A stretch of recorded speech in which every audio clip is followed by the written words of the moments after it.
State Park? Or excuse me, no, Dungeons, I'll read that next one, make sure. Okay. Yeah, I could have more information. Put it in.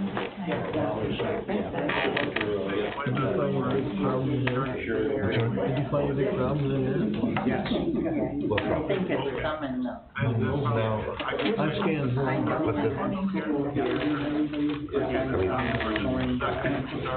It's not a problem per se, but it's something I've never noticed before until this time. I had four. And if they have the I'll get that 8 months from when you had. I had it in March.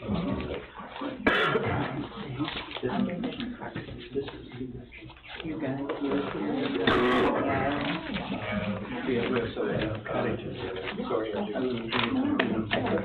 yeah, my husband was from Norway. Thank you, Russ. Sorry about it. Okay, yep, all right. We're live today. Oh, yeah.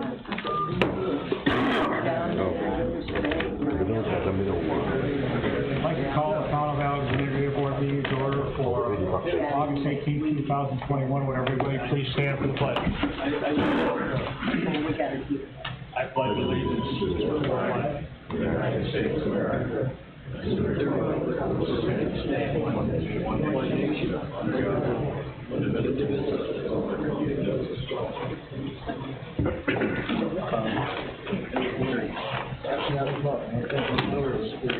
Oh, you seen that? Okay, so you have a motion to pay the bills? I've had the opportunity to look at them, I'm okay with them. So I can make a motion. Motion by Mike, second by John. Any discussion? All those in favor, signify by saying aye. Aye. All those opposed? None.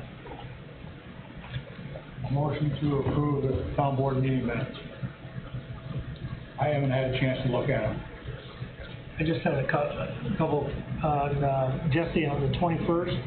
Yeah. These are just some typos and stuff. Oh, okay. After the zoning report, it says engine report. Oh, okay. And then on the next page, it says head of Butterfield Lake, DEC applications of shore up the head. I'm pretty sure that's shore up the head Oh, okay. of the lake. All right, I'll get those fixed. Okay. You got Tim McCarthy, who was talking about Yeah. up here. Yeah. Okay. Gary. Oh, it was Gary. Oh, you did say Gary? Okay. Did I say Timmy? Tim? Did I call him Tim? Okay, it was Gary. He's Okay. been called worse. Oh, yeah. All right, I'll get this.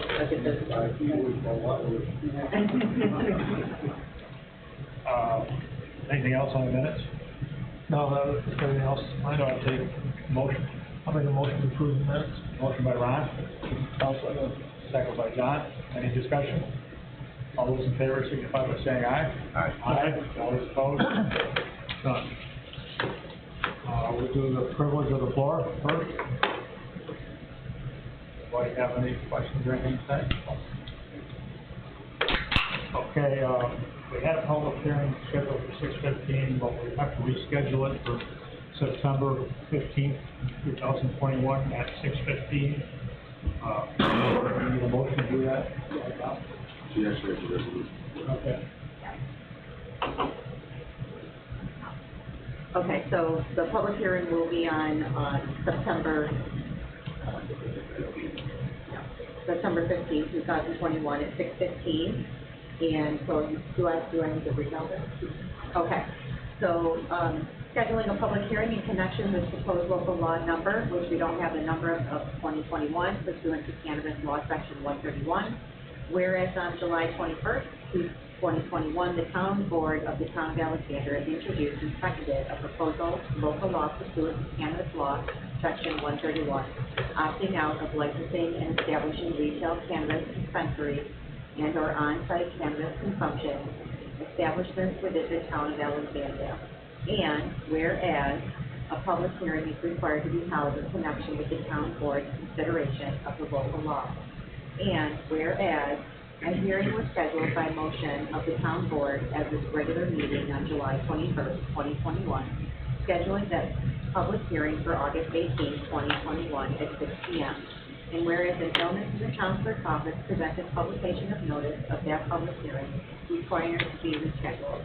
Now, therefore, be it resolved by the town board of the town of Alexandria that the town board shall hold a public hearing in connection with its consideration of the proposed local law, which would opt out of licensing and establishing retail cannabis dispensaries and or on-site cannabis consumption establishments within the town of Alexandria.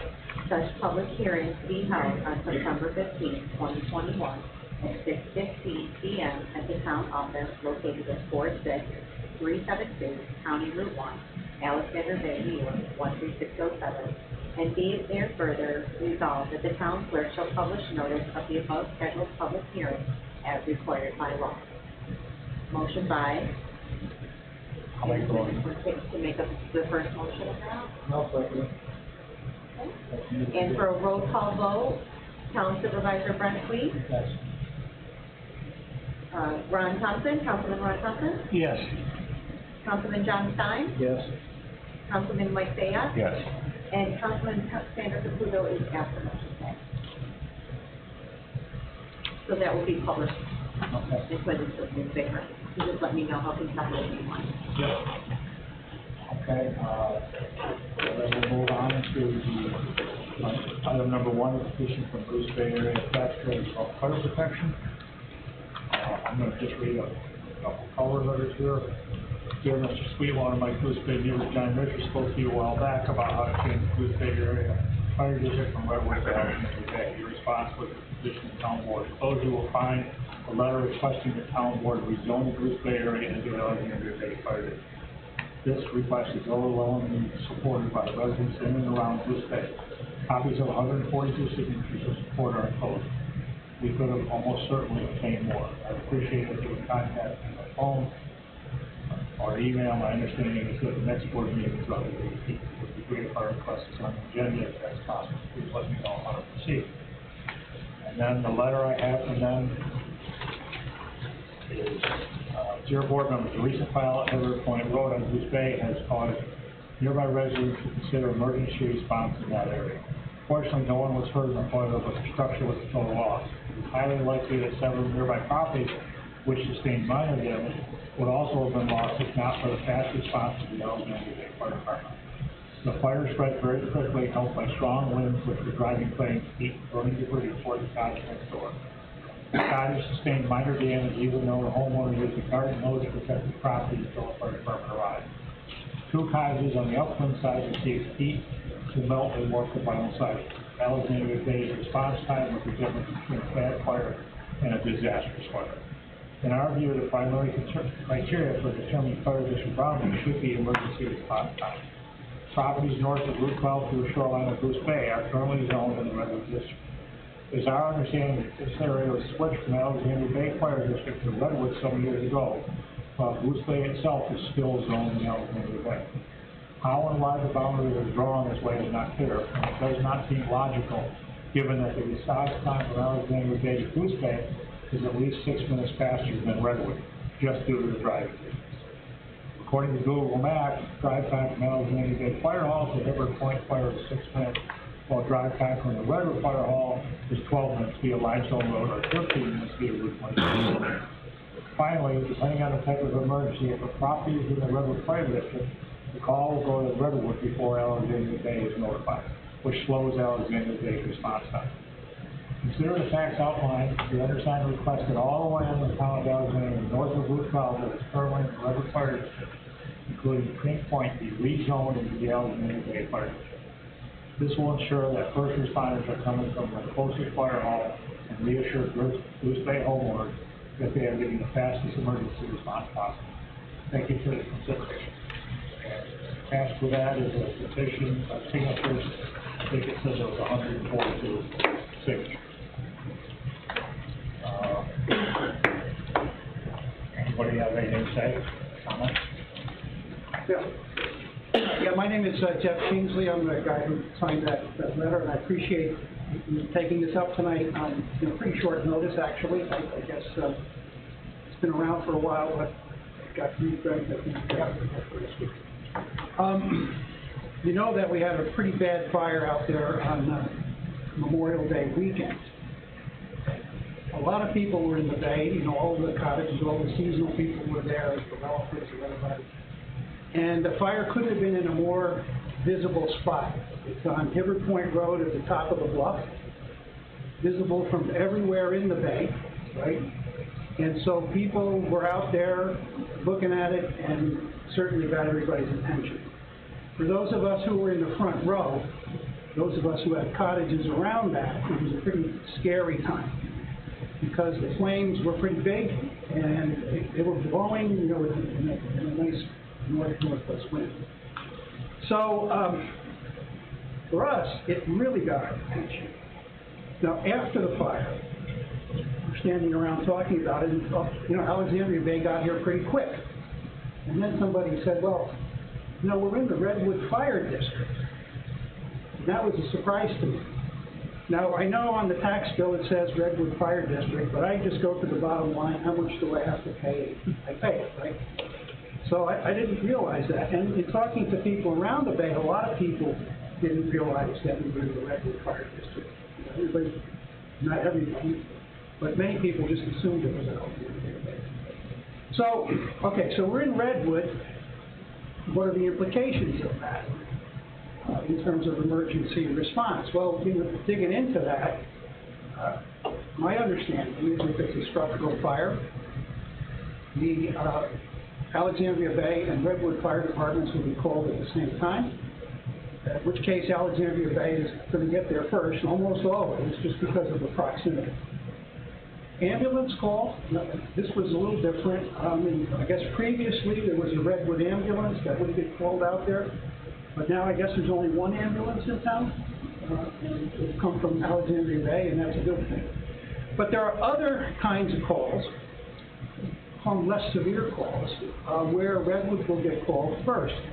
And so examples that were given to me of this would be an example of brush fire or a grill fire, pumping detail, or an accident of some kind, which you need response in addition to the ambulance. So for those kinds of calls, Redwood gets pinged, and then if there's no response from Redwood or acknowledgement from Redwood within a certain period of time, I think it's 4 to 8 minutes, something like that, then Alexandria will get the call. So, so that's the response piece of it. But also sort of begs the question, why are we in the Redwood district in the first place?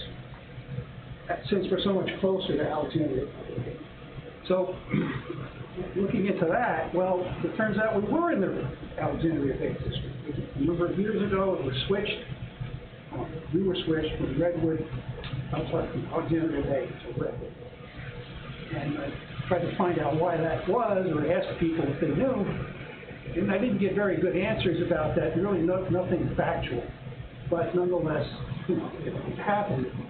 It doesn't seem to be any logical reason why we should be in Redwood, when we're so much closer to Alexandria. So, we have our petition. We got 142 signatures. It was pretty much unanimous of all the people that we spoke to. They were all on board with making this change.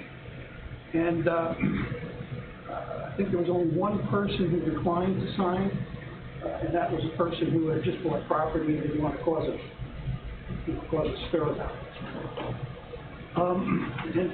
And I guess finally, this is not about the Redwood Fire Department at all. I don't know them. I'm sure they're great guys. I'm sure they respond wonderfully. But they just can't get to our area as fast as Alexandria. And so that's why we're asking you to make this change. That's what I have to say. Thank you. Go ahead. I'm in that same area where there's 5 cottages. And if it hadn't been for Alexandria fire folk, we'd have lost all 5 cottages. I live just a couple places, this gentleman here, and I got the fire was so hot, it melted the siding on my house. Well, I got 2 cottages, it melted the siding on both of my cottages. And if it hadn't been for that fire vote, we'd have lost 5 of them in a row. That was one hot fire. So, they saved us. Thank you. Anybody else? Yeah, I guess I'll go here, Brent. For those that don't know me, I am George Martin. I am the fire chief for Redwood. Mr. Damon over here is assistant chief for Redwood. Both of us would be getting the same conversation with the fact that our end game is to preserve life, family members, and the property in which they all coincide with. I personally would like to extend a welcoming to those that have addressed yourself in the petition, whether it be through a town hall meeting of some sort or some formal gathering where we can actually speak facts, figures, and processes. I think that would be fair for everybody that's involved. In reading the letter, I can agree with some of it. I can certainly disagree with some others. Walt would probably do the same as well. And like I told you, I would much rather get ahead of this than stay behind it. But overall, Mr. Kingsley, I appreciate you guys actually taking the motivation to address the concern that's never talked about, and that is fire and EMS response. It's kind of one of those things, you don't think about it until you need it. So to be proactive, I certainly appreciate that, and some of the board members for the fire district themselves. Like I said, I would like to sit down with everybody here that would like to be involved in that one way or another before anything's handled here. Obviously, I know we're not going to jump right into it 2 feet, but I do think that some conversations need to be had, and some facts and figures definitely presented with some processes as well. So, Mr. Kingsley, gentlemen sitting next to you, I didn't catch your name. The air handler is running. I would, if you wouldn't mind after the meeting, I would be more willing just to kind of break into it a little bit. Maybe we can sit together, Mr. Sweet and everybody, and kind of get something established so we can move forward on this a little bit. I don't want to let it just air itself out and then come to rest. I definitely want to treat the concern with the respect that it's needed. So if that's something everybody here can agree on, and maybe establish a date and time, we could go ahead and do that. I would appreciate that. I think that it gives me time to actually present my side of the story, well, this side of the story, or the bay, I should say. Not so much mine, but the agencies, their chance at responding to it, and just kind of do our thing, right? Just kind of do it diplomatically, if you will. Yep. Well, correct one thing if I could. I'm the first assistant with the Alex State Fire Department, first. Let them believe I was the assistant with Redwood. I'm sorry. Yeah, I don't want to cross that line. Promoted you. I just want to let you know, my name's Chuck, you know what? I'm a village board member, and you've got this down here as fire district, for allocate fire district. Fire department is in the village. That's the town is leading fire protection. So it wouldn't be any district. So it wouldn't always be with the fire department. You'd have to use the village board also. Yeah. I didn't quite get all of that, but we are the village, I'm a village board member, and the village fire department is owned by the village, by the village tax, not by the town. It's inside the village. So we're not a fire district. The village owns their own fire tax and everything itself, so we will have to do our own conversation. We're paid fire protection to protect what areas that we have in the town of Redwood. Right, yeah. That's kind of one of those things that I'd like to just kind of clear it out, maybe at the end, so everybody here is kind of on the same page. I think Mr. Dingman and Mr. Miller have a moment after, just to kind of lay a couple things out, that we can set something up, get back to Brad, and we'll work something out, I appreciate that myself, so I don't know if that's something they're willing and able to do, but. Well, if the Redwood district and the fire protection village would get together, put a meeting together, and we'll ask some of these people to come, and we'll sit down and we'll have a discussion, and you guys can explain the different rules and regulations, and the difference between districts and fire protection areas, and the fact that there are people in both Redwood and Alexandria Bay that are trying to change the districting or make it 1 or 2 fire districts. That's something that I know Shookie's been working on for a year, and we're still working on it, so I think it's a long process, isn't it, Shookie? There's a lot to it. It causes some of the inequalities that we have now. I don't know the answers as to why Redwood took over those areas and got put in the district years ago, and I don't think anybody does. It probably isn't relevant at this time. We just like to deal with the situation and see if we can make everybody happy. If Mr. Kingsley and the other gentlemen in Georgia are agreeable, we can just go in the other room and get some groundwork out. Can I ask one question? In the fire protection area, I was looking at assessed values and stuff like that. There was exempt, just like in Wall Alexandria, is there a way, even though these exempt people are exempt, shouldn't they pay fire protection? I think so. I mean, shouldn't there be a thing in it? We're talking just in the Alex Bay Fire Protection area, over $2 million, or $200 million of That's right. assessed value that isn't getting taxed for anybody that's exempt. I did some figures, I took the figures and wrote down some figures.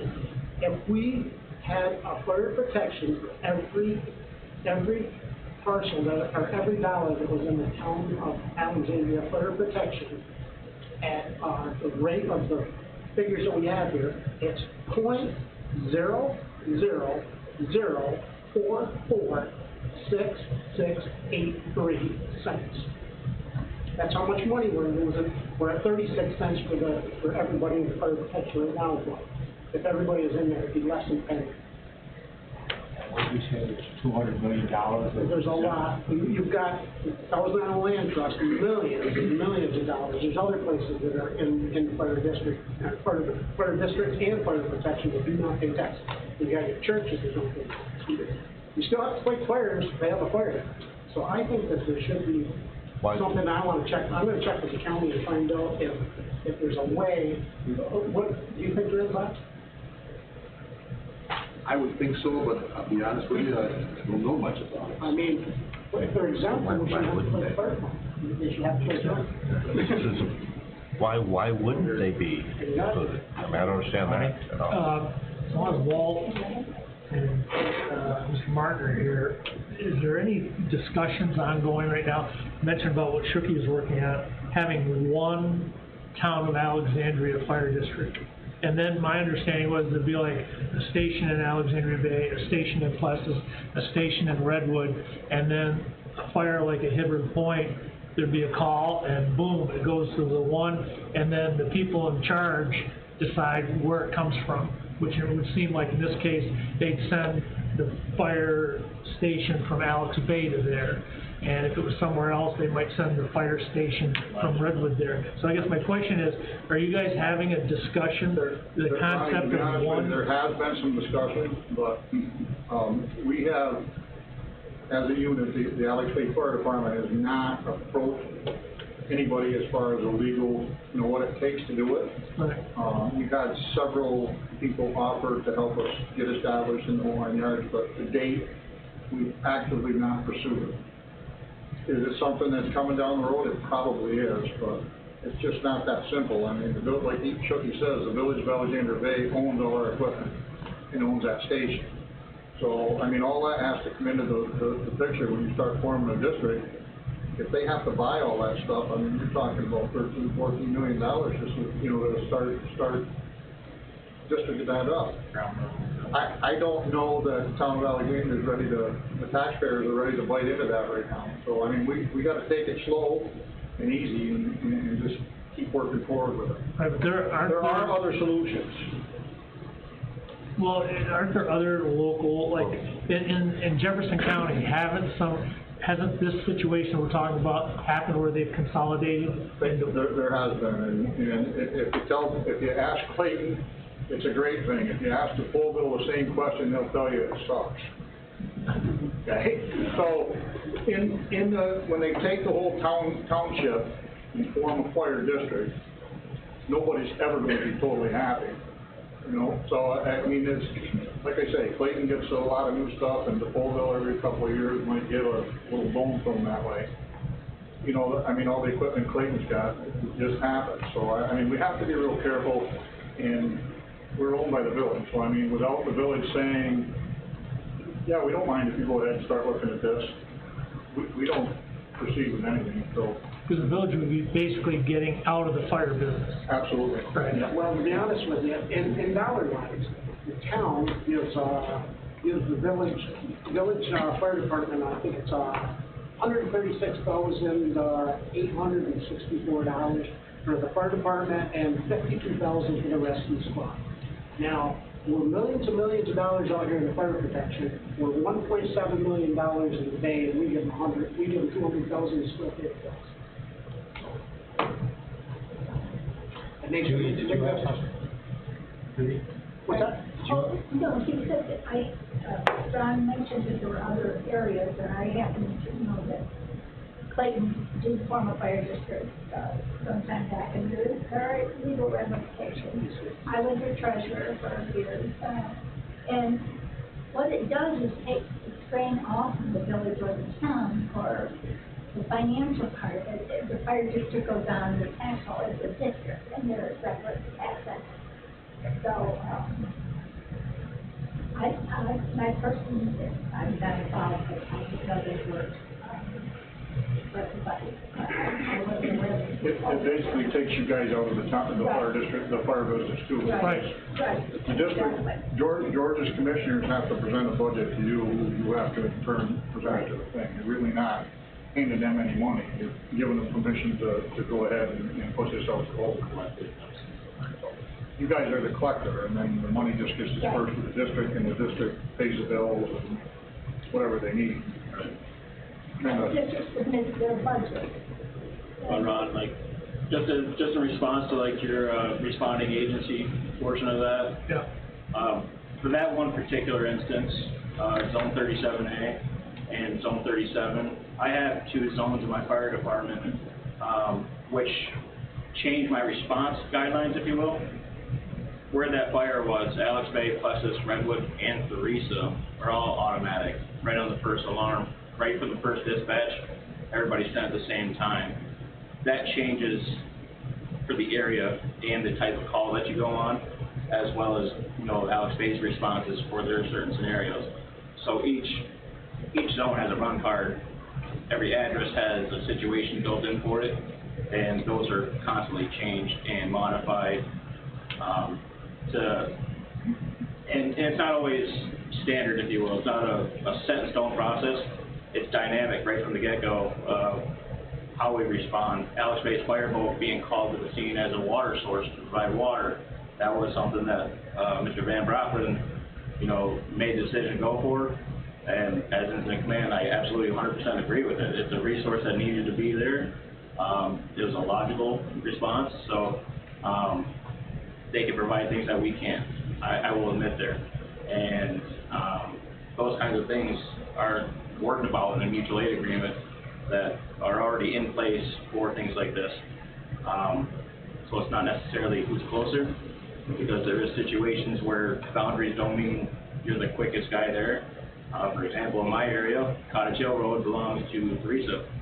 It's 3/10 of a mile away from my fire station. And I work with Theresa hand in hand. Town of Watertown has multiple areas where they actually have to drive through the city of Watertown to get the other side of theirs. As far as consolidation, everybody knows Clayton, DeFollville, the town of Orleans, they're all into it. Brownville, Dexter, Jamal, all those guys are, you know, at 1-1. So there are ways, like Mr. Dingman said, to actually work things out. And that's where I'd like to actually just break it off and leave it and see where we need to go, essentially. guys would like to sit down and talk about it tonight, back conference room, that you can go in there and start putting something together, and if you wanna come up with a date and a time, to have a more, another meeting, come up with a time and we'll facilitate that. I've had a couple text messages from some people from Goose Bay that are, talking about what happened and how it happened, and I'd like everybody to get along here and work together, so I'm not gonna read them, because it's critical of the way the fire was handled and stuff, and I don't think it's necessary to get into that right now. I'd rather see you guys get together and constructively talk about something. And the town would be very much, willing to help you come to a solution. I think each of the town board, village board, part of this. Yeah, I mean, like I said, I'd just like to break ground here, and then I'll actually come back to you guys when we get a moment and figure something out, and, like I mentioned, that we'll all get together and we'll come up with a game plan here. Whatever needs to be done can be done, we'll go from there. Okay. All right? I got one thing I'd like to say. Hey, thanks for mowing the lawn out there in Goose Bay. That has really been great. You're welcome. We'll keep it up. Thank you. The guy comes by every morning.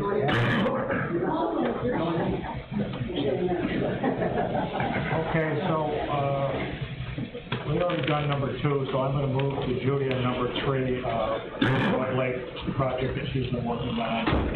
I've asked her to talk with Rob. Rob did a submittal there too. I think you guys need to get together and see what you've done and what you've done and make a joint effort, because the town is 100% behind doing something over there. So the only issue that came up is that, my department said that there was a piece of property that was up for sale, and the town would like to acquire that, which is next to the Mudbook Trail. So I checked, with the, Parks and Rec, and the grant that I was originally going for just the trail would not let the acquisition of the property be included in that. So, Jean, from the Parks and Rec office, I talked to her extensively, and she said there's an environmental protection fund grant that will accommodate you purchasing the property as part of the grant process. It's a 50-50 match. But if you do not acquire the property within that 1 year before the application, you could use that as your match for the grant process. All the purchase of the property and all the costs that go with acquiring a piece of property, attorney fees and all the legal fees. So I guess you'd have to make a decision on which way you want to go on it. Is the property still up for sale? I believe it is. Okay. And you're still considering purchasing it? Well, I don't think the board has really discussed the whole thing. Okay. The property came up for sale. We had some taxpayers get a hold of us and say that they knew that there was money available to purchase the property through some different grants. And that's when we started asking questions. That's when we had a meeting with IRLC people and some other people from Redwood, and we're really just asking people, yourself and Rob, to tell us what's available and what's out there, and if there's something that there's some monies out there for us to acquire this or pay 50% of us, I think the board would definitely want to take a look at it.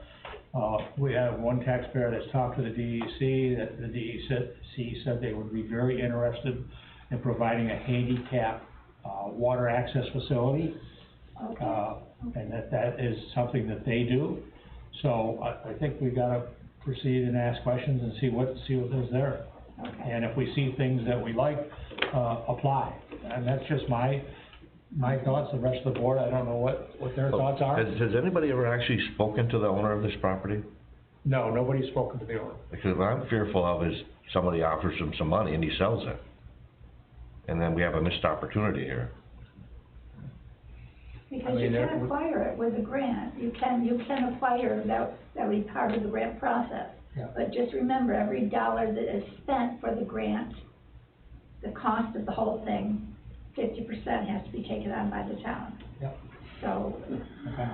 it's how you wanna, I just wanna know how you wanna proceed with this, because the grant that I was working on, I know Rob's done some work with a different granting, organization, and he and I are gonna discuss that, but I just need to know what direction you would like me to go in. If you're, want to acquire the property, then you have that year limit up until the time you purchase it, a year, it has to be within the year of when the grant application is filed. So it's after the fact, in other words, you buy it first, then you apply for the grant to get Is it reimbursed? Either way, you can acquire it before the grant process, but then you use it towards your 50% match. Right. Okay, you pay it out of the town's coffers. It would just Or seem, within the 1 year of the grant, you have to purchase it within the year before the grant application is processed, and that can be part of the grant. okay. So, because as Mike said, it would seem that, because grants obviously take quite a Take while. time. Right, And in the meantime, it could get sold. right. So you can purchase it and then apply, and so buying it up front is not a problem as far as jeopardizing the grant. If you do within that year, because the application has to be filed, I put it in here, July 2022. They haven't got an exact date yet, because every year is a different date. Right. But if you're gonna be within the year now, because July is over. So if you buy it before July, whatever the date's gonna be for the grant next year, you can include it in the grant process. And what are the odds of getting the grant? Because I'm just thinking, say that if the board is comfortable with X, which is half of the price, Right. and then the grant doesn't come through, and then we just spent twice as much as we were comfortable with. What do you mean twice as much? Well, no, in other words, 50%. say it was $100,000, and we, well, with a grant, it'll be 50. Right, And then, okay, we're okay with that, let's say, and then the grant doesn't come through, and it's not 50, it's 100. that's a crapshoot. Okay. I'm sorry, I don't know how else to say it. Do we know what one we're Grants are- talking about? 125,000. But even saying that, I know there's other grants that you can, There are other grants, but no, that I was gonna say that you can use, say like the value of the property, that we now, say we do acquire, that we could use it, as a match. it's a match. Mhm. So even if it doesn't work out, there's still something that could be, positive by that. I mean, the match would be the best thing, but I mean, Right, for this specific grant. That you're saying, Right. if you, but there's other grants that we are also looking at. I know Ron has applied for, Yeah, in the last round of the consolidated funding application, there was a New York State Trails Program grant right, yeah, that was available, and, I put an application in last month for that. It was an online process through the CFA, and Judy and I had worked together before to put the scope in, which basically was developing, parking areas on either end, improving the trail surface itself, putting some viewing areas along the trail, stabilizing that area of shoreline that has washed the railroad bed out. and a kayak, launch. A kayak launch, and so we had previously kind of developed the scope for that and the cost estimates. I tweaked it and sent it in last month. And that estimated project cost was? I don't know, 200 something, What's yeah, that? I'm gonna look it up right now. $290,000. Something like Because I that. passed that on to the board. Yeah. And Rob's email, because we applied for 3.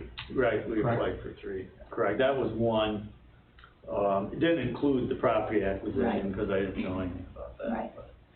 So we applied for 3 through the CFA, Consolidated Funding Process. Right. And we applied for 212/Otter Street Sewer. Otter Street Sewer to do the preliminary engineering part of that. That's a small $20,000 grant that's available, but it provides you the basis to go for applications later, right? And then the other one was the Redwood Sewer, improvements, which includes a number of improvements at Redwood, $1.7 million worth of improvements, which include everything from pumps to sand to,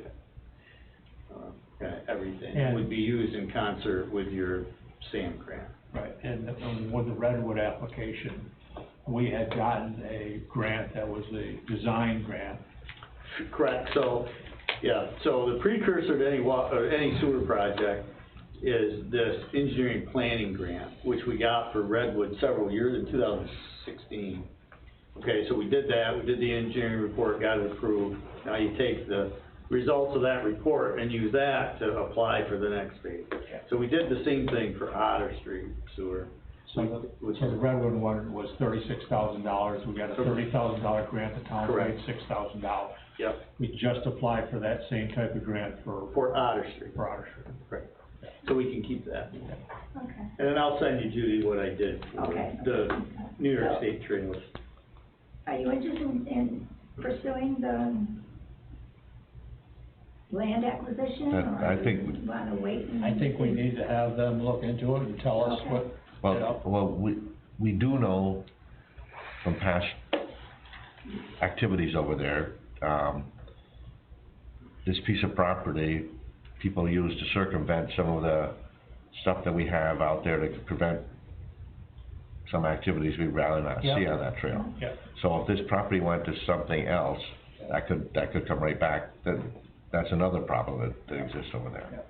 You have to develop it as parkland and forever Right, keep it. if we owned it, we could control it. Yeah. We don't own it, so we can't control it. Yeah. I mean, it kinda comes down to things like that. Which end's the property on? The sewer plant end, The sewer plant. Yeah. it's a nice piece of property. It would, Is this property owned by a church, isn't it? No, Oh, I don't know anything about No. the property, I just it's know owned by, that. I wanna say, the name is Chrisman.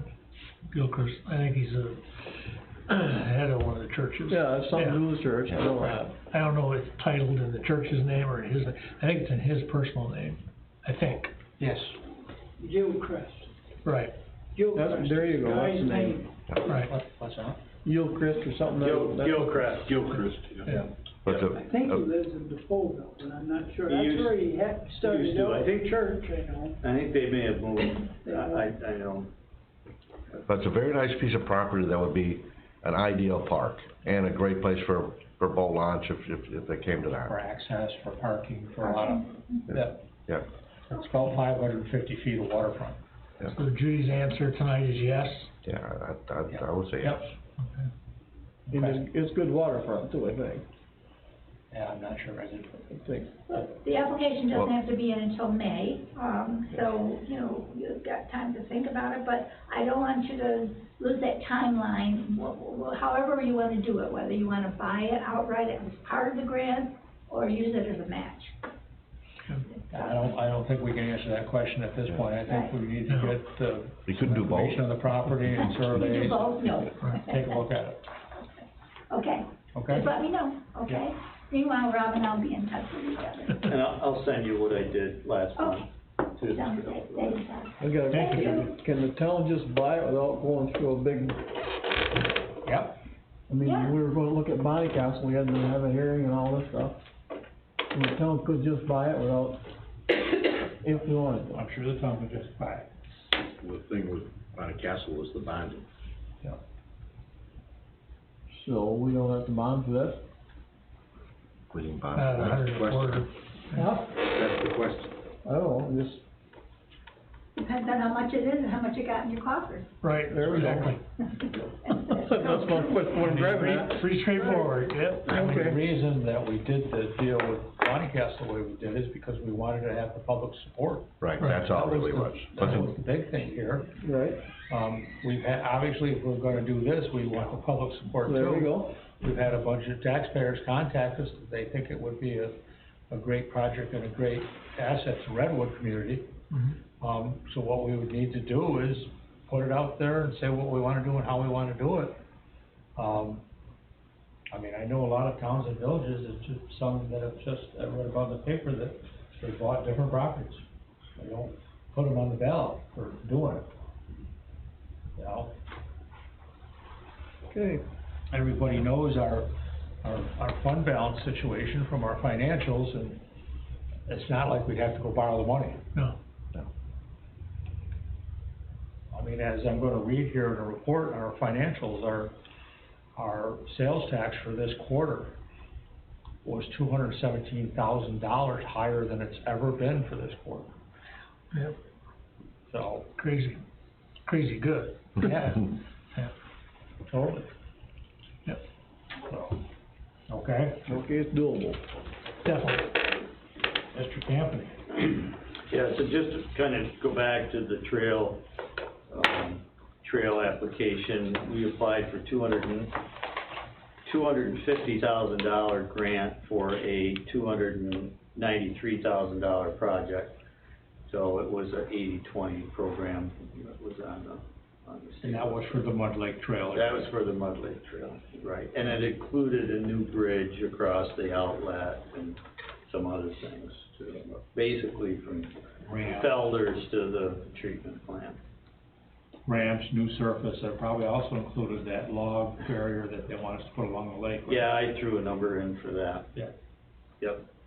Oh, for the erosion control, right, Yeah. at 140 feet. Yeah. Yep.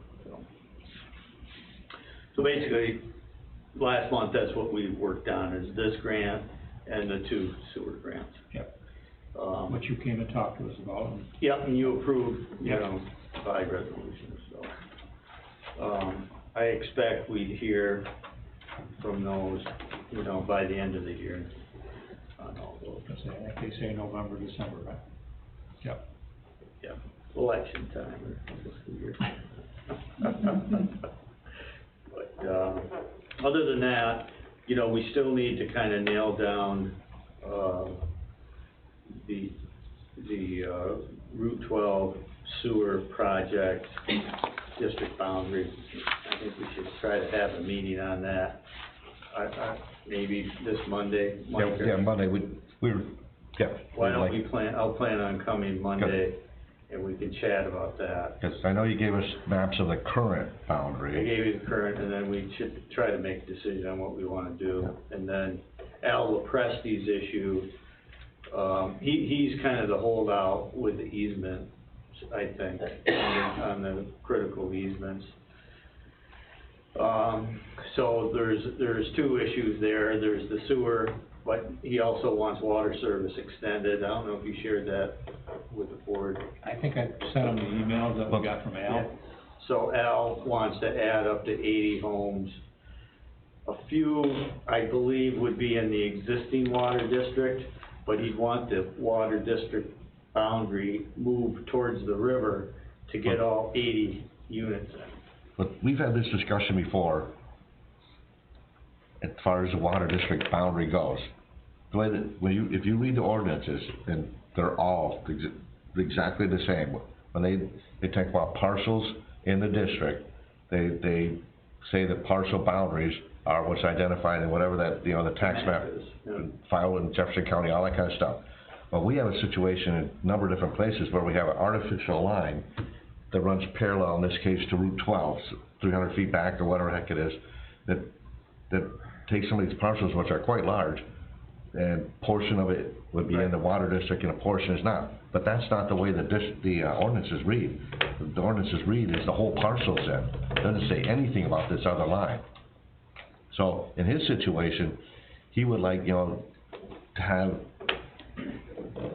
a modification of the water district boundary that doesn't need to be modified because that parcel's all in. I think it would, because the map is what's filed, and it shows the boundary line basically divides the parcel. But that's not the way the ordinance reads at all.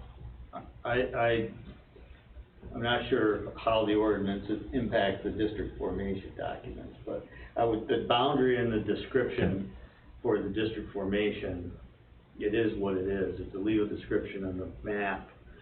So I'm not sure if the water ordinance is inconsistent with that. Wouldn't be the first time. Well, Yeah. Well, see, that's the problem we have with these, and I know, I have a copy of the map in here somewhere, but at any rate, Well, but the water district boundary refers to the map, Mike. Well, but in the same map, and on the bottom, there's a table, and lists all the properties in it with everybody's name and stuff like that, and it says tax map number. Well, that's right, and those are the parcels that are impact, I can go over with you. Right, but I'm just, But one of the things that I think we've all learned here is that our ordinances may not be accurate or right. Yeah. The other thing, in case of Lepresti, and I reviewed your water ordinance for Route 12 water, and you have if somebody wants a new hookup, it's $100 hookup fee, if it's residential, Right. and it's $150 if it's commercial. right, Which, it's nothing. it's nothing, so he'd be a commercial entity, right? Because it'd be a mobile part. So the hookup fee as it stands, he'd only have to pay $150. But if you'll have to modify the district to accommodate these 80 units. So you'd have a chance to modify this, I would think, at the same time. But we really gotta hammer that out, because he's kind of what the holdout is on both, the sewer, getting the critical easements done for the sewer, and now the water, requesting the water. So we can chat about that Monday. I just know that this has been a few months now since the comptroller's folks were here, and they inevitably go back to these ordinances, and they'll read them, and their lawyers will read them in great depth, and nowhere in them does it have this artificial line. Yep. You know, I'm not arguing with you, I'm just saying that's just what we're dealing with. Yeah. Well, I got involved a little bit with this last week, and I recalled that you wanted to stick with tax parcel numbers, and that's the position I took. Well, the other big sticky point here is if we ever go to make our way to this ad valorem, the way that the taxing's, you know, if you do somebody cents per thousand of assessed value, it's on the whole piece of property, not on a part of the property. There's no way that the county has no mechanism to break a tax map parcel apart that way. It's it's the entire assessed value. Well, it's my understanding he wanted to keep the waterfront parcel, which I think is its own tax parcel, Out of it. Correct. Because by the time you get into the proposed, washdown hose spigot and the charges that were under the ordinance, he was gonna get clobbered. Yeah. And, I mean, that's what I understand. Yeah, he wants the best of both worlds. Everybody does. Well, that's another Some problem. out of it and some in it. That's another problem too. Yep. He wants to, and more power to him, but he would like to have a situation similar to Edgewood, where he's just one, even though they're connected to a whole bunch. Right. So we gotta hammer through this with him. You guys, then if you get together Monday Yep. morning, Yep. Yeah. and I'm just wondering at what point do we ask Al to come? Well, I think we should have an internal You guys discussion do first, see how your you thing want, first, which and way then- you wanna go, and then we'll have Al, And then we- follow me. Yeah. Well, Once you know what you're gonna do. Right. Yeah. Yeah, but I just wanna be able to tell Al that you guys are working on it, Sure. and that we will need him to partake after you guys Well- get some of the things hammered out. Well, bottom line, the more the merrier. Yeah. More is better. Yeah. Brent, just so you know, supposedly they're bringing in a subdivision and a lot line adjustment. Yep, that's part of this, that's part of this Just so, I whole, didn't know if you knew that or not. yeah, because I he's been talking looked with over Rob the maps and everything on it. I think Right. probably Bob Schrader and us about, and probably the New York State Department of Health, about what he can do and what he can't do in relation to being in the district or out of the district, or a lot line adjustment is he's gonna move, he could move that line Well, around to facilitate. Right. So he needs health department approval, so the health department's gonna tell him to put 80 lots in there. The health department won't want him to use his existing water system. Right. They're gonna say there's a water line out on Route 12, connect to that. Yep. So I'm sure that's part of what they're driving. Yeah. So Okay. just need to hammer through it. Is that all for you, Rob? Well, while Rob's here, I don't know if you want to, I see we have a letter from Mr. and Mrs. Kring. I don't know if this would be a good time to talk about that. Sure. Have you seen that? I read through it quickly, and, I mean, it seems that, you know, she doesn't have a problem, she wants to take a tree down, and she doesn't want damage to the sign, which I can understand. She wants a water line run to the greenhouse, and they're willing to pay for that. And want to be considered for future connection of the home and the park in the future, so I don't think there's anything here. Well, all the standard stuff like trees, I'm sure you have stuff in your contract Absolutely. that take care of that. The sign, if they damage the sign, I'm sure you got something that'll cover that, but the problem that they have here is, that I see anyway, is because we do not want a line run, well, we do want a line run to the greenhouse for future hookup at no cost, with the understanding building is one unit. I would think that would just be like hooking up to a house or anything like that, so that'd be part of the contract. But the next sentence is the one I think there's a problem. Also looking ahead to the next phases of this project, want to be considered for our home and possible bathhouse park hookups in the future at no cost to us if done at that time. Yeah, that is an issue. That's not doable. There'll be a hookup fee, or that'll be a district extension, just like you're gonna deal with LaPresti. Because they specifically didn't want the mobile home park and the home as part of the initial project. So we drew the line right behind the greenhouses, right? So none of that would be included, because they didn't want it included. But the greenhouses and the house that her brother, right, I think that's her brother, right? The big house, that's in. But, you know, like anything else that we'd be making part of the system. But anything, you know, once they put everything in the ground, put dirt on top of it, anything they do from that point forward would be at their cost. Yeah, so I do think probably a response back to them, since this is. Should we ask to meet with them? Yeah, probably, and explain to them, anything outside the district, how that gets served in the future really will be determined in the future. You can't guarantee that they can connect at no cost in the future. So are you okay if I give him a call and set something up Sure. where we go see him? Yeah. Good chat. Okay.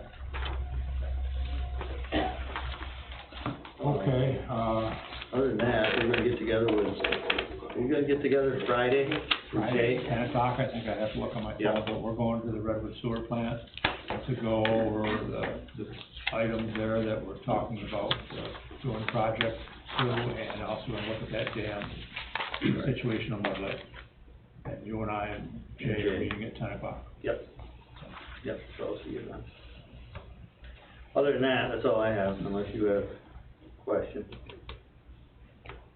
Monday morning, 8 o'clock. I'll see you Monday, 8. Well, okay, you can come later. We never leave before 10, no matter what, so. Yeah.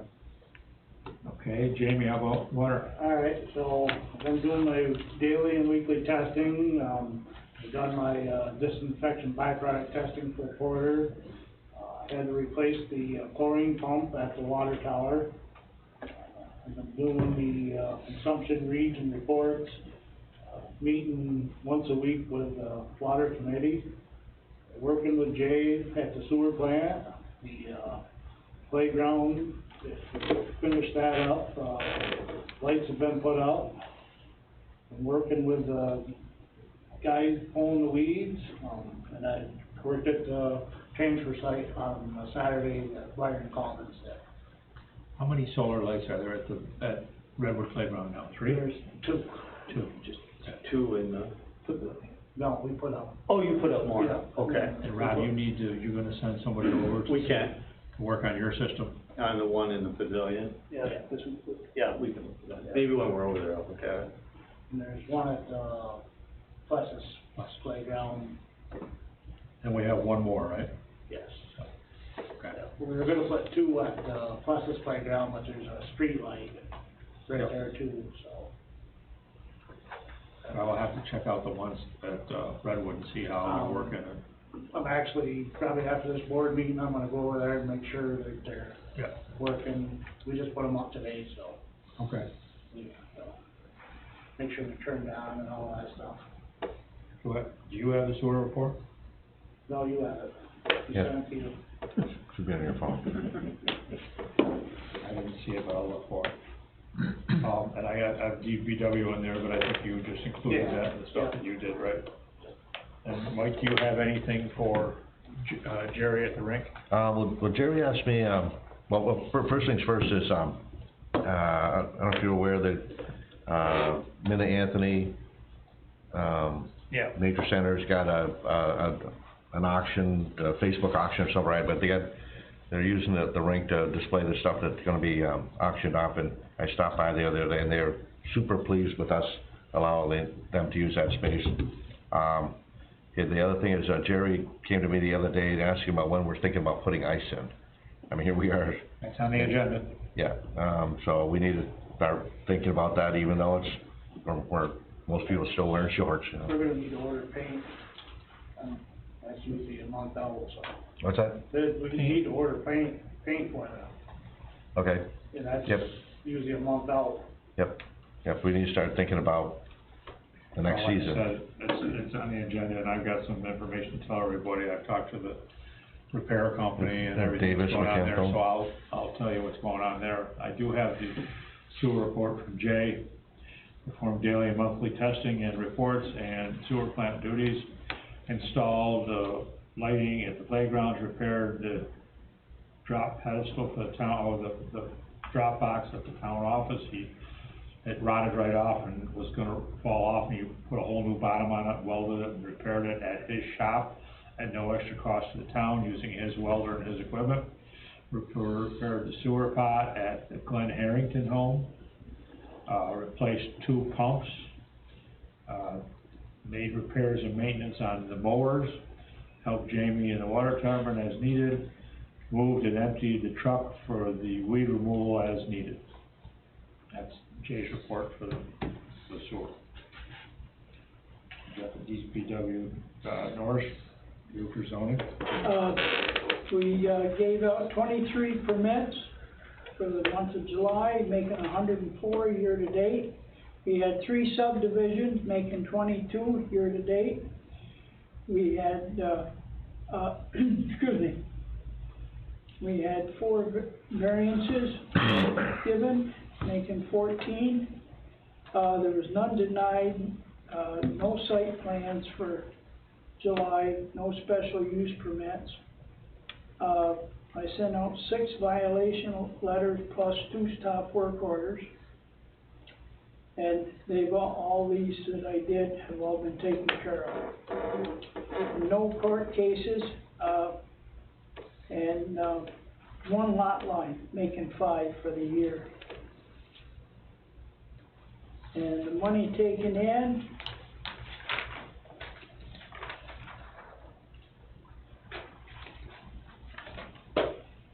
okay, the checks that we had was $1,450, and the cash was $540, making it a total of, I believe, $1,990 for the month. Okay. I think we've done real well on permits, Yep. I want to ask a question about this place over in Plessis with all the garbage. Yeah, I was gonna say something. Yeah. Next month, you'll see where there's a court case, because we've turned it over to the court. And as of right now, it's gonna have to, they'll have to appear on October 5th. No. Yeah, it was October 5th. So So we're at the next step of what the process here, right? But this has been a recurring thing that we send them letters or whatever, and they clean it up, and then They don't, I get them all back. and then it comes back, and they would. No. Every single one of them comes back. They really didn't clean it up. What happened is that we notified them, and they went there and they took a couple dumpsters and stuff out of there, and it was never cleaned. So, They just so if the letters come back, how do they know to clean it up? Cause they're obviously not gonna do it without some kind of prodding. Does the town have any like progressive? The only fines? address I have is the address for pluses. But we, Period. which, I don't this brings have up any other another, address to send it to them. I don't know where they live. I've asked people, nobody seems to know. but the people that we're talking about are people that are renting that, right? No, we're talking about the people that own it. We don't know The young, well, I say young, he was young to me. But we don't know the He owned address it, of the and people then that he own the died. property? Huh? We don't know the address of the people that own the property? How do they get a tax The bill? only address in the tax records is their pluses address, period. Are they paying their taxes? That I can't answer for. I just, you know, They must have paid them somewhere, they would have been in the auction a month ago. That's right. So they had to pay them the last 3 so, years. so the only way they could have gotten it is they got a tax bill. I believe the guy that died probably did pay him, okay? Cause he was, I understand he paid his bills and stuff. And, but, I guess it's his son, am I right? And you talked to him one day on the phone. I was right there I when talked he to the did. person at the house. Yeah. Yeah. And, but we still don't have no address, and we don't seem to get one from them, you know? How does it go through the court process if they has a date to appear? And as far as notifications, It's gonna have to be served. How could we serve it if we don't have an address to serve it at? Well, you found him at the house, right? Did you find him at the house? I spoke with him at the house 4 months ago. Yeah, same here, I spoke to him too.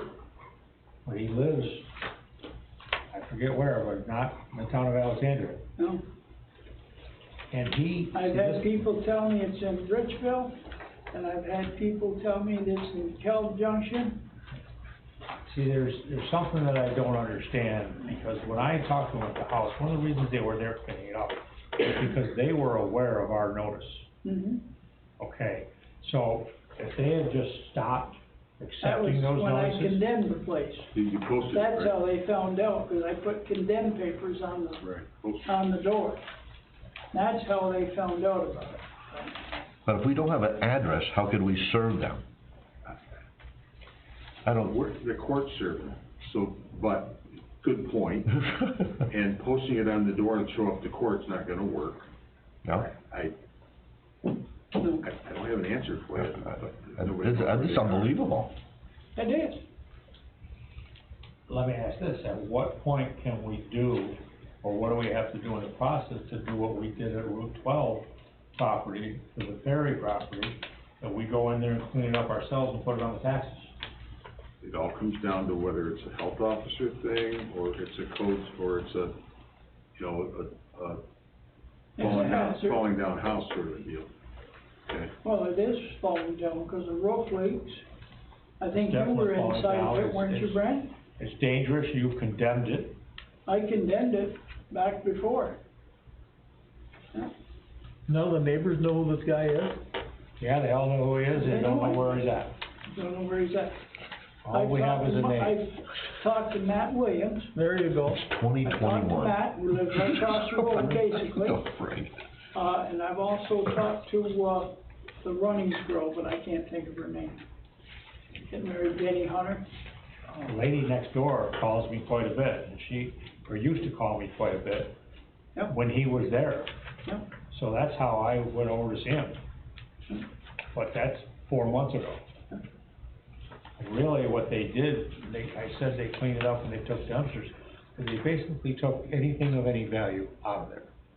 There was a garage that came from North Country Mini Burns, it was a nice garage. That's gone, the whole garage is gone.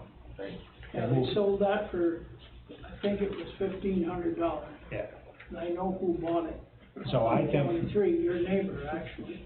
I think since it's condemned, since it's a hazard and it's dangerous, the windows are broken out of it, kids can go in the windows, I think we need to start on the process I do too. of boarding it up and cleaning it up, just like we did for the Perry property. And I what do know we need it's to an do to do expense that? for the town, but I don't know what else let's you. go back to my Yeah, okay. notes. I mean, that worked there, right? Yeah, It worked. It did work there, and here's the other thing, is that what we did to the Perry property we put it on, you know, we could legally put it on the taxes.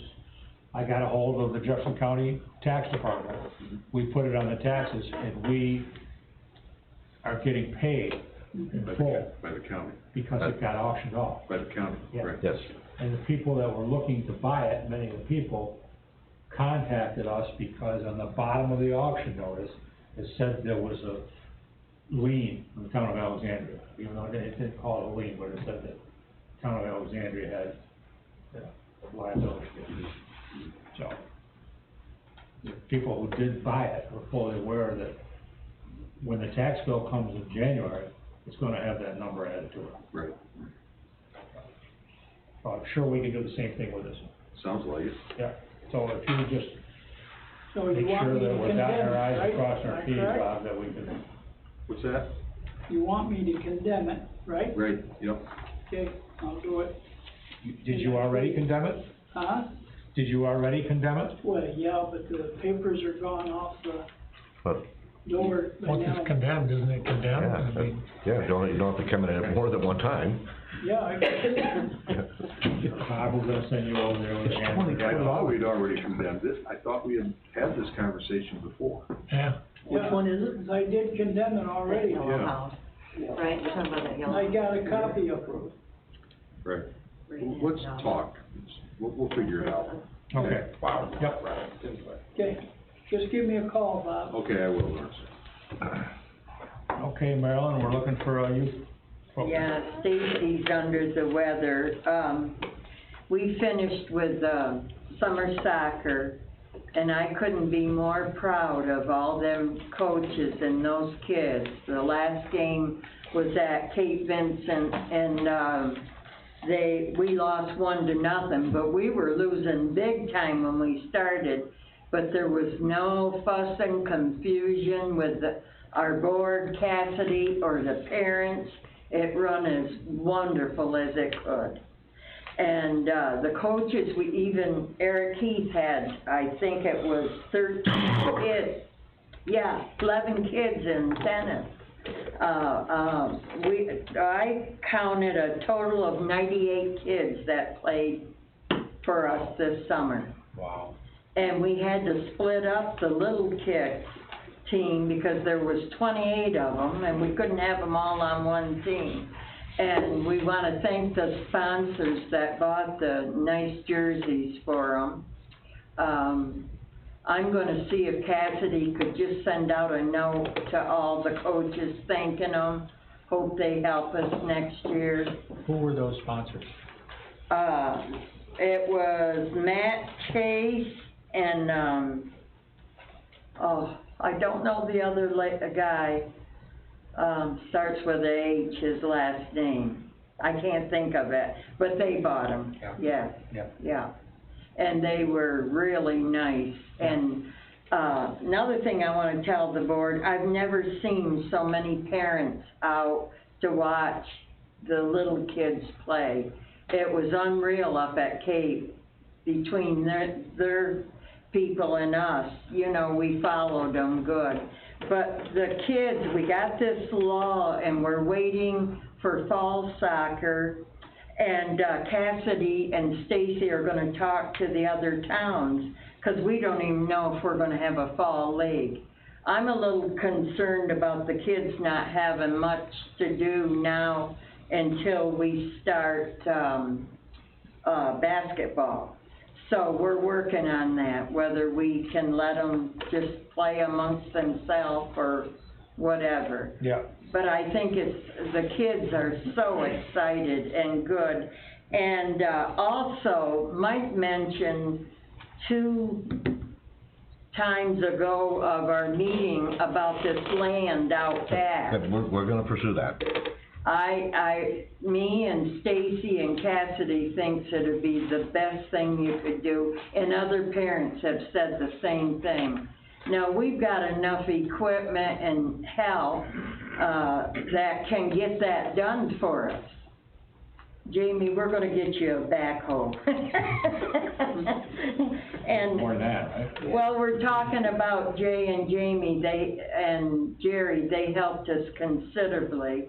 And we did hire Barb Egger that, did our lines for us out of our budget.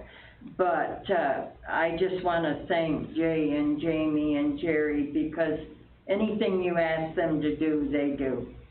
As far as, thanking and acknowledging the two sponsors that bought the uniforms were, Matt Chase's Painting Company. What's the formal name for that? I just wanna have Thousand Island. Pam. Thousand Island Painting Company. Thousand Island Painting, and the other one was Horton Landscaping. Oh, that's who it was, yeah, I couldn't think of. Were the sponsors that Yeah, provided the jerseys. yeah, and they both had girls on the, Yep, on the team. yep. But, I'm just looking to see if I have anything else I have to tell you. But we're real happy. If we needed to use the gym or the ice arena, we may come back to the board on that before Okay. you put ice on. Okay, Okay, thank you. Going to number 10, the highway superintendent report. As you know, we're working on County Road 2. The men have 2 pipes left to install, and will be finished. The county will be paying for this month's rental of the Traco, all checked through Jim Lawrence. As soon as the last 2 pipes are in, the hole will be returned, should be this week. Sorry to inform you, but I have a prior doctor's appointment, late today, and I won't be able to attend the meeting tonight. This is from Mike. He had, as far as more, he has the brackets for the dock are in, and we started cutting the 6x6s to splice the legs for the pavilion, to put the pavilion on the dock and install it.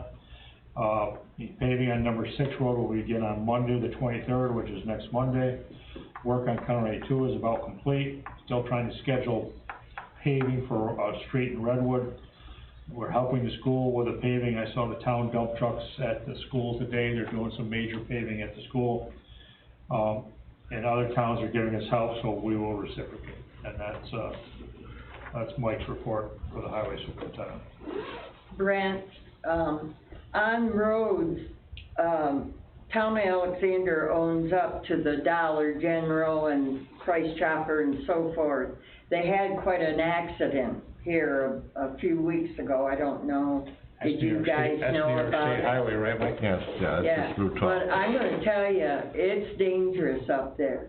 Well, That's in there. it's just gonna matter of time, there's gonna be a traffic signal out there. Yeah, And, you people, know, probably some additional turning lanes. Yeah. It's just a matter of time. it's awful, coming off 81. I'm actually surprised that when Price Chopper and Dollar General came in, that they didn't, you know, the DOT didn't have them. Something's do some wrong work with out on that. Route 12, yeah. I said, who were, I know it wasn't Rob up there with them. Is the state looking into this, or is this, I mean, I go through there a lot, and you're right, they dip and dive in there, you gotta watch yourself. Oh, it's terrible. You're scared to death. Oh, like, one of my many roles when I was with the DOT, in design anyways, we did, permit reviews. Like, say like Walmart in Watertown, I did that. I did Walmart up in Augsburg, but, you know, we would make recommendations based on, because they would have engineers that would do, you know, potential traffic counts and stuff like that. And you do an analysis whether you would kind of meet the needs for various things, and that'd be part of the permit, that the contractor or the owner of the property actually would have to do, you know, some modifications to the state highway. And if we buy the Staples, it's gonna be worse yet with traffic there. I hope so. It's just a matter of time. Yeah, which will be Well, no, great, but it's we just a matter gotta of do time, there's gonna be a something. signal out there, you just know it. Yeah, Well, as and, far as the state doing anything about that, Mike, John asked, is the state looking into this? I could, I don't know that they are, but I think if the Well, the I know town writes they- them a letter, and the businesses along there write them letters, yep, okay, we we could can, get everybody Yeah, on board, you yeah. could maybe. I know like one of the many things they do is, you know, you look at accidents, there's all, you know, different kinds of accidents, cause, you know, like say running into a deer, that doesn't have anything to do with, you know, alignment of the road. But like, you know, problems with an intersection, that would be a different kind of accident. So the state looks at, or the DOT anyways, looks at accidents yeah, and numbers of accidents per million vehicle miles, so that's kind of the way they measure things. so I will tell people that you're looking into it then, right? Well, You are Mike. Okay, You are Mike. I'll reach out to Yeah, thank you. my colleagues thank at the you. DOT. Okay, then number 11, report for the Water and Sewer Committee, Sandy's not here, Mike, you guys are meeting every Monday. Yep. I know you're making progress, I was, at the last one, where do you stand? Well, I mean, you know, met with Rob a couple times, and obviously, like what he referred to, we're gonna look at the, district boundaries for the Route 12,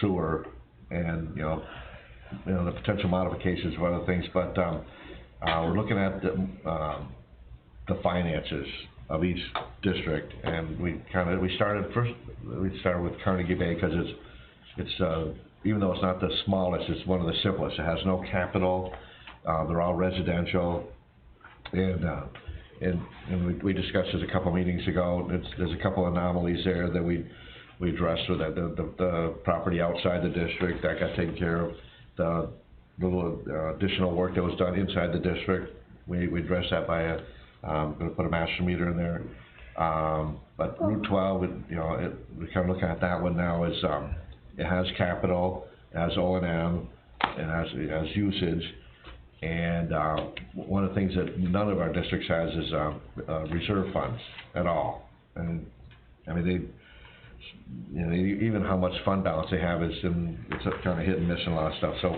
we're looking at all four of those components to come up with a reasonable fee schedule for each member of these districts. We'll be doing the same thing for every single district. And in the process, we trip across interesting things. I don't know if you want to mention the sewer plant by Price Chopper. That's on the agenda. Yep. Yep. Yep. Anyway, every Monday morning we get together and in a minimum of 2 hours, sometimes longer, many times longer. Yep. Resolution to put the streetscape project out to bid. I got a email from Tom Haynes, and they're getting real close to putting it out to bid, so the board has to pass a resolution to authorize to put it out to bid. So that project's getting real close. They have the design and engineering to the degree that I think they're talking about going out to bid in the next month. We just sent the papers to the state and to the grant agency for final approval. So part of that step is for you guys to pass a resolution that we can put it out to bid.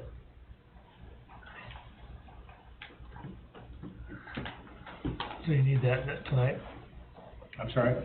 The resolution to put it out to bid?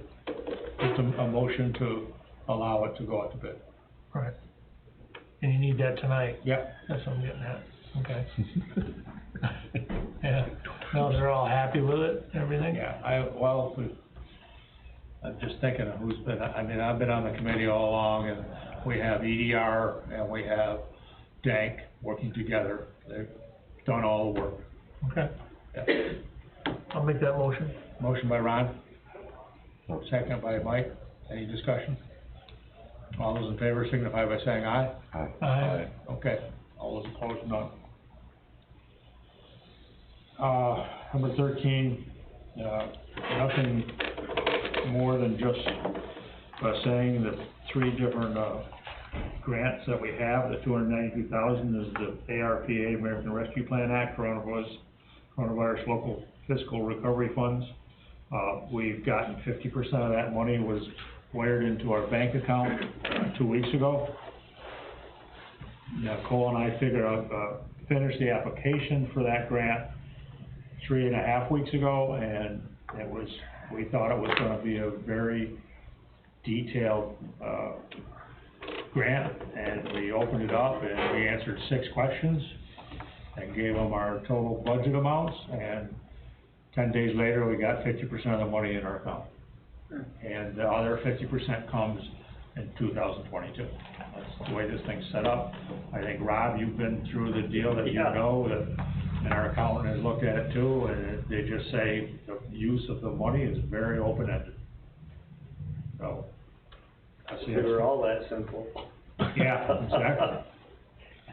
The $430,000 we don't know a real lot about, because that was the notice that we got from the federal government when they awarded all the stimulus money for infrastructure to all the municipalities. I think Watertown got a big number there, and there's pages and pages you can read about what you can use it for. And the biggest thing is infrastructure, roads and bridges and water and sewer and broadband. biggest stuff that I read of it, okay? Yep. And I don't know when that money's coming or what, I don't know any more about that, do you? City got half of it, I think. I was gonna say, I think I read that the city got half that money. Got $11 million. Yeah. Yeah. How long ago did they get that? Last month? Within the last month or two, Yeah, I would say. Yep. So, They're gonna spend all 22 million on infrastructure, water and sewer, roads. so we need to follow up on that, because if the city got half, my question is, where's our half? So, the $125,000 is the Redwood Sewer, the SAM grant, state and municipal facilities grant. We've gotten the definite, 100% go ahead on that. And we have to spend the money first and we get reimbursed, so that's what part of our meeting is about with Rob over there, because we have some things that we've already bought. We bought $32,000 worth of sewer pumps. We're talking about ordering an ultraviolet light system. We'll talk about ordering some other things that money will go towards. Just to give everybody an update about where that stands. Presentation of the July financial statement, year-to-date financial statement with the highlights is number 14. And I wrote a email to everybody to tell you how nice it is to have Mike Wasan go through our financials and give us, he's spent some time going through it and giving us the highlights of different things that have gone on. I'll briefly read it. Monthly financials were compiled by Nicole, July 30th. Significant revenues in July included $591,000 of sales tax revenue received from Jefferson County. Overall, Jefferson County has seen an increase in sales tax of 20.36 compared to 6 months ended in 2020. The town's share of the increase is $266,000 or 34.66. $267,444 of grants and other government monies have been received. For the milfoil grant, we got a payment for $49,000. For the ARPA, we got the half that I talked about of $149,000. And streetscapes, we've done submittals and we've received $69,000. Quarterly billings for water and sewer, revenues for sewer are $65,000, revenues for water are $102,000.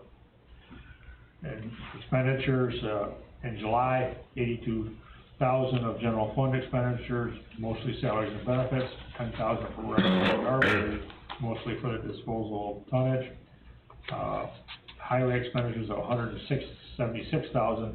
I'm rounding these numbers off and not reading every digit here. $29,000 to purchase a new trailer from Walworth Equipment. $88,000 permanent improvements roadways. $38,000 Taylor only a part of number 6 road. $18,000 reprofiling the road. $15,000 capital expenditures. $12,950 weed harvesting. One Lake. $31,000 of sewer district expenditures. $26,000 Town of Orleans contractual payment.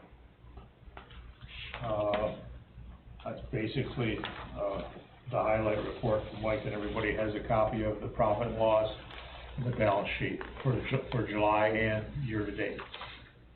This summary, is that gonna end up on our website? Yeah. Can that be scanned and put on our website, that Yep. summary in addition to the other? Good idea. Yep. Okay. Yeah, you're talking about the highlights, right, Ron? Yes. Because the rest of it, we do put on our website, but I think this is about the 3rd month that I've talked to Michael Son, I've asked him to do this. It's nice to see the highlights. Yeah. So we'll do that. Where are we here? Noise complaint, loud music, that is. That's number 15. Yep. Past weekend, many other weekends in the river, there's been very loud music coming from the roof of a boathouse belonging to the last house as you exit Otter Creek going into the upper bay. Sometimes there's a DJ. It is so loud. It comes up the creek and bounces off metal-sided boathouse next to the village, boat launch and dock on Cross Street and into Otter Creek Inn docks, deck, patio, lawn, and some rooms. We've had several guests at Otter Creek Inn recently asked why it was so loud and why doesn't anybody do anything about it. we tried to explain that the issue of the Otter Creek Inn being in a village versus the noise coming from a town of Alexandria property. The village police say they can't do anything about it, and the town has no regulations. Our guests thought that something should be able to be done to turn the volume down. We've tried to ignore this issue, but our guests complain we need to have it checked into. Is there anything that can be done by the town to tone down the excessive loud music and help the whole Otter Creek neighborhood? The village has rules, at least to turn it down after hours. The music at this boathouse starts early and continues into the morning hours. Thank you for your time and consideration. I also have two other complaints that, not in writing, but phone calls from other people about the same property. I talked to Norris about it, and I'm asking Norris if he would take the first step and go over there and talk to him, which, if you want me to go with you, I'd be happy to go with you. Yeah, that's all we can do. Yeah, we don't have anything that we can do, and realistically, Be a pain if we did that, because, you know, I mean, when we had this situation at Swan Bay and some other places, they called a police agency that could go there. Obviously, the village can't go there, but the state police and the sheriff can go there, as they did up there, and they asked them to turn it down, and I believe it got turned maybe down. it'd be a good idea if we could get one of the sheriffs to go with us. Yeah. Who owns the property there? Huh? Who owns the property there? I'm not sure. Isn't it Bruce Tanner? What's that? Bruce Tanner? The Bruce Tanners? Tanner? The Tanners. Yeah. So it's being used, because what I'm getting at is because you get VRBO, Airbnbs and stuff, that are causing a lot of problems in a lot of areas, because It's not the you'll same have a people. situation like that, and then the people leave and they're never coming back, and they don't care if they wake up the neighbors. Yeah. Yeah. Or is this a situation where it's the people that actually own the property that are creating the sound? Yeah, I know that. Because I know in other situations, this happened a long time ago in the village, there was a local businessman who had a problem. He called the owners up at like 4 o'clock in the morning, and on a day when they weren't making all the noise, and said, how do you like it when you're up this time? If you're gonna be up, if I'm gonna be up, you're gonna be up. But it just seems like the neighbors ought to start talking to the neighbors. You would hope that, like a phone call, a reasonable conversation among the neighbors, and maybe that's already happened, I don't know. What does it take to get a sheriff there? When you see a uniform, usually you pay attention. Yeah. That's my idea, you know, if you got somebody with a uniform. But you're at this VRBO, and the same thing down the street from me, No? type of junk. I'll relate it to him. Just like shit. I know, I can say something to him, too. Let him know, yeah, there's been complaining. Okay, next item is, budget transfers.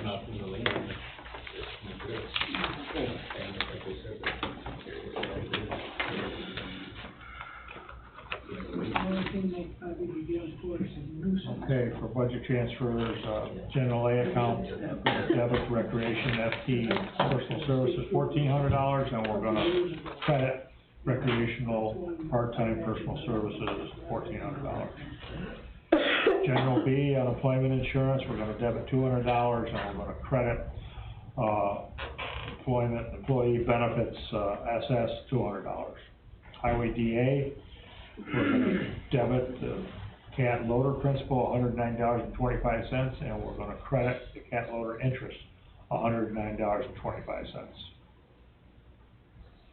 Highway DB, permanent improvement, personal services, $15,000 debit. Road maintenance, personal services, $15,000 credit. And reallocating personal services within the town fund. The one we did before was to cover principal adjustment within its own fund, to cover expenses within its own fund, so everything is, all those transfers are within their own fund.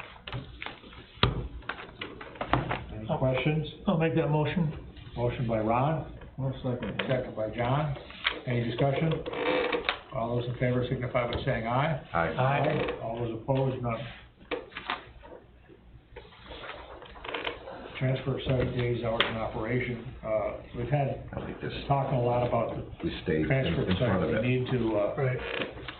We need to hire, the person that we had hired up there, left, and, so we have we need to hire somebody, and we'll talk about that in an executive session for some employment history.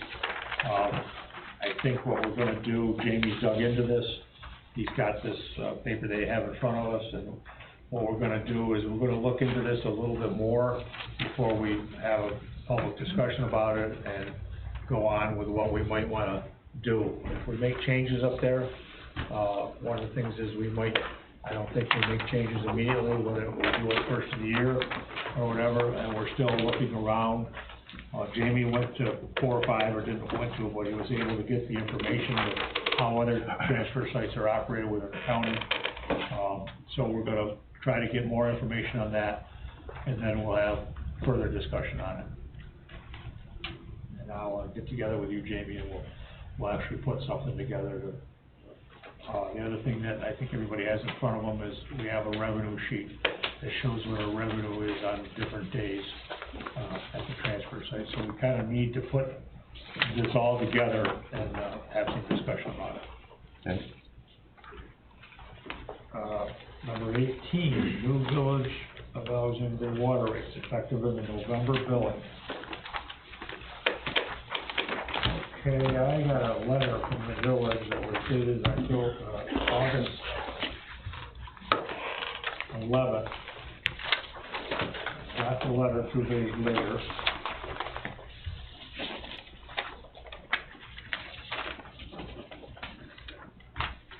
The Village of Alexandria Bay at a regular board meeting August 10th approved to send water rate changes for the November billing to the town of Alexandria. Also find and close the new billing for the town of Alexandria district. Again, the rate changes will take effect for the November billing cycle. There's a few issues that we have with this. Mike knows these ordinances inside out, and when I showed this to Mike, he just said, they can't do that. And,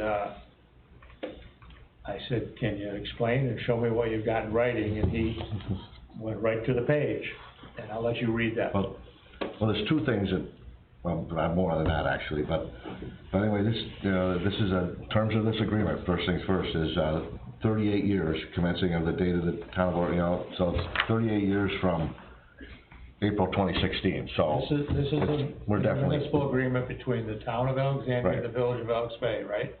And the town of Orleans. And, yeah. Yep. But anyway, what this goes on to say is this is, this agreement shall be reviewed by the districts and the village every 3 years. The last time we did this was in 2020, which is 1 year ago. So that doesn't really line up with what's going on here.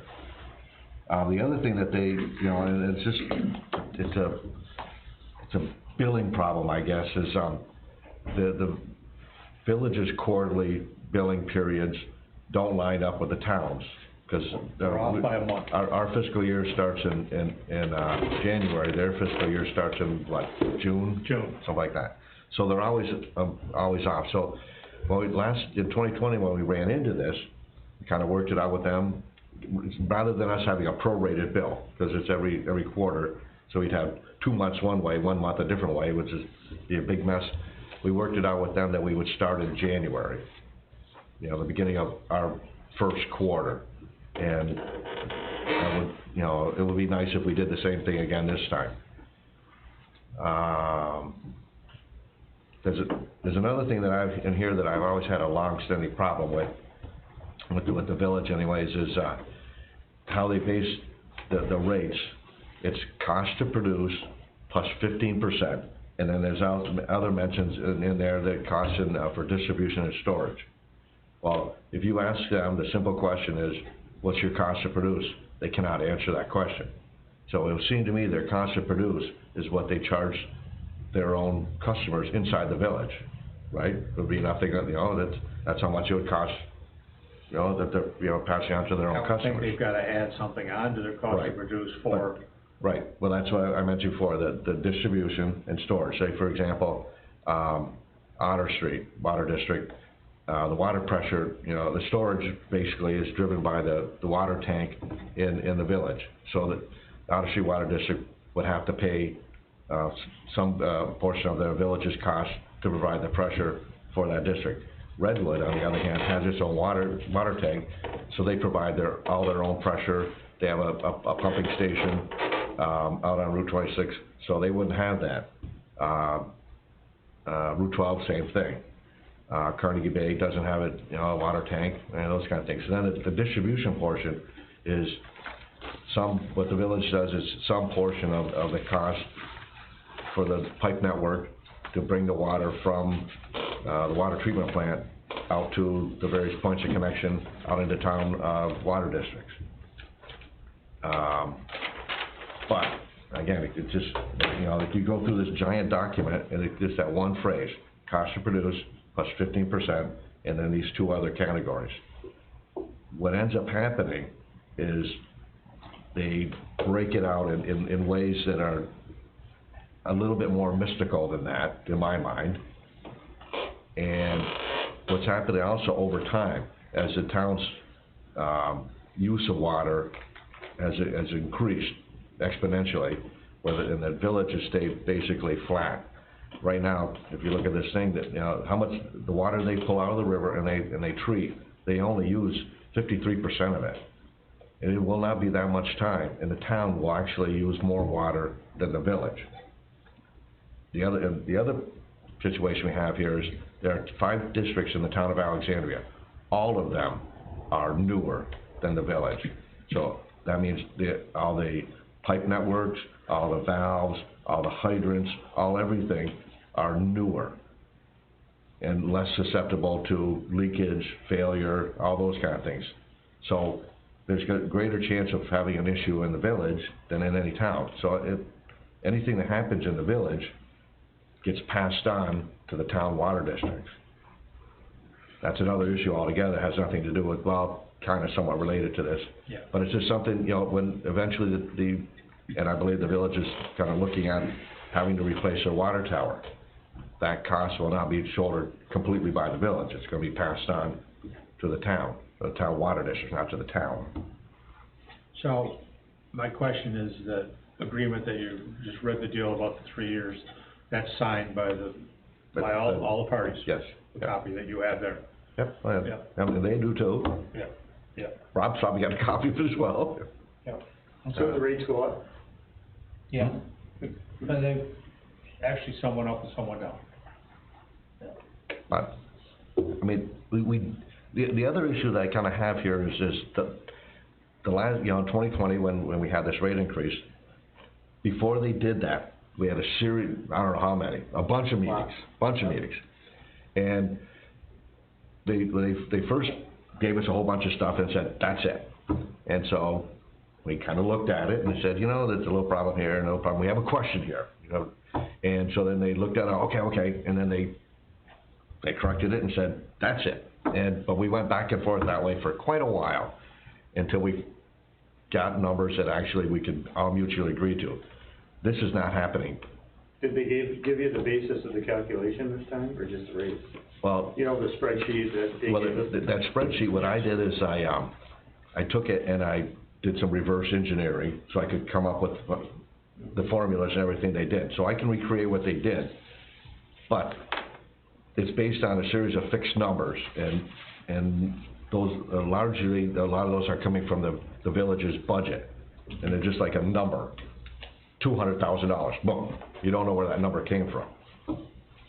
So they didn't give you a copy of their water budget? About the what? They didn't give you a copy of their budget? No. To justify the number? No. I mean, I'd be happy to look at it again, like I did last year. But. Yeah, I was looking at it earlier today, because I only saw it earlier today.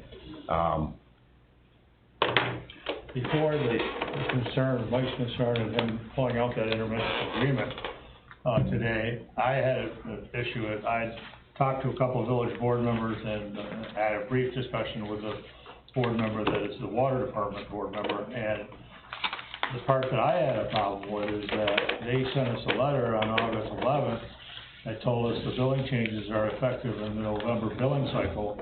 So for the town of Alexandria, that technically means that they have changed the rates to us that affect water that we have sold to our taxpayers for August September and October, to change that bill in November.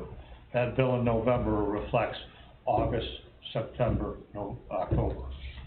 So, my discussion with a couple of the village board members was, you know, this is a retro deal for us. This has the possibility, even though there are some rates went up and some rates went down, of, you know, we don't have time to do the things that we need to do of adjusting our rates, and the town could be at a loss because of that. But Mike's deal with the 3 years takes my questions out of play. I did, you know, and I was gonna mention that too. In many cases, the rates actually turned out lower than what they currently are, and that's really nice. And I don't have a problem with that at all. The problem I have is are we gonna do this every single year? And we gonna do it without at least talking about it? I think we better have an updated, a new intermunicipal agreement in order to do it every year. Well, I don't, Aren't we governed by the intermunicipal agreement that everybody signed? If it covers that, yes. If you haven't read it. Yeah, I don't know. I mean, I don't think it's my 2 cents, I don't think it's inappropriate to adjust the rates on an annual basis. In fact, I think it's good, you know. So I don't know if the intent of that statement was just the agreement or the agreement and the rates. No, the agreement is just 38 years, but then it's the village and the towns review it every 3 years. Yeah, but I would think it'd be appropriate to review the rates every year, quite honestly. Because things have changed from one year to the next. Right. I mean, their budget changes every year. Not fair to them I to don't lock think it that's in a 3 years. I get it. So, But you say every 3 years, is that the agreement as a whole should be looked at every 3 No, it years? says, well, the term of the agreement.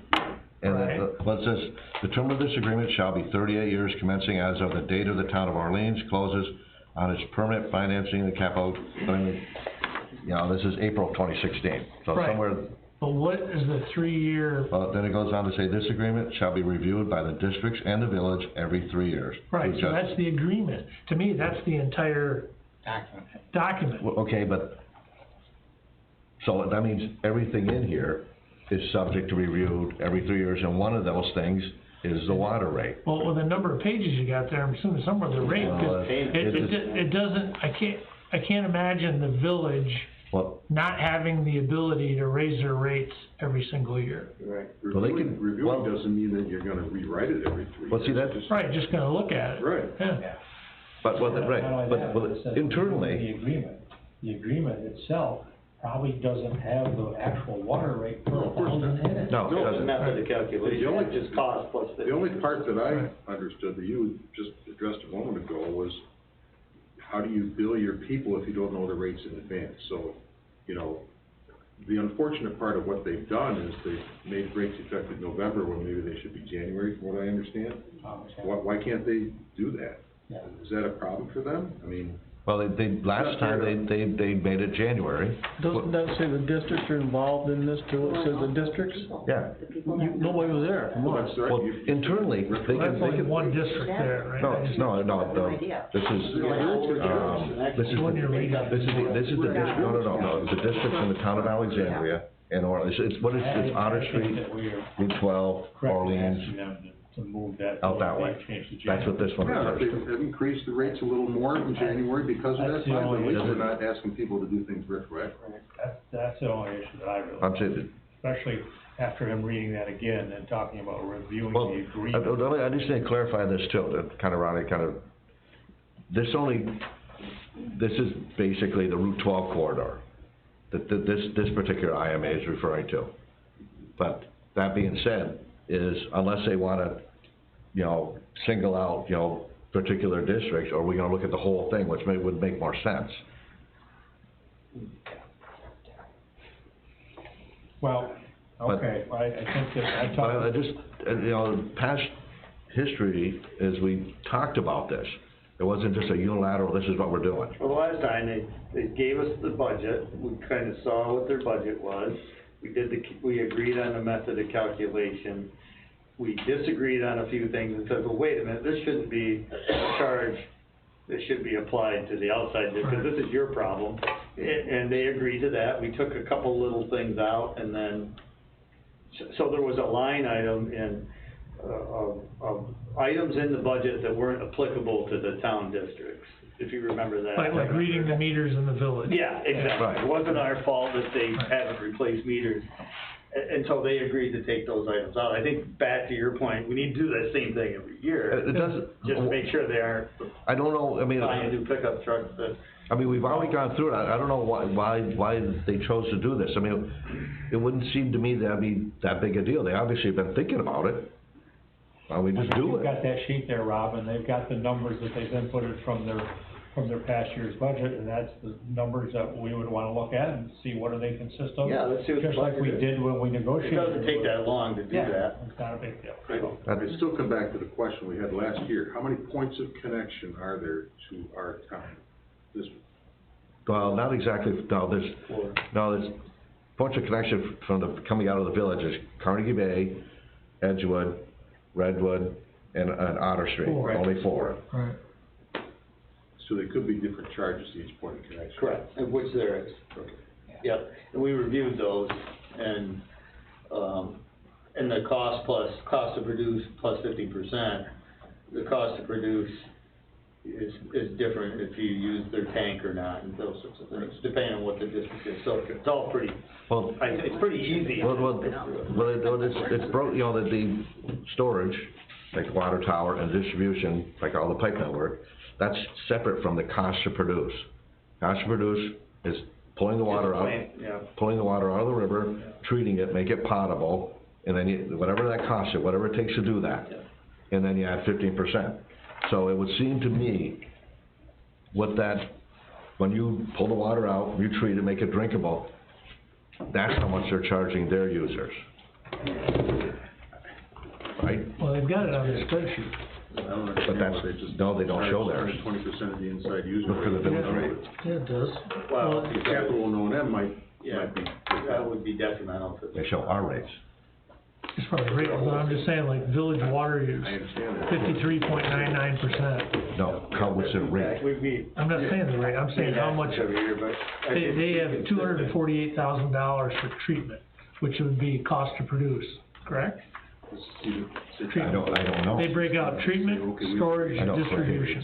I don't know where that number came from. That makes me think. I'm not saying that, but I'm saying the concept. No, the concept is, we've already hammered that out, I understand all that. Where those numbers came from. Well, it's on the other page. You got unallocated insurance, you got administration contractual.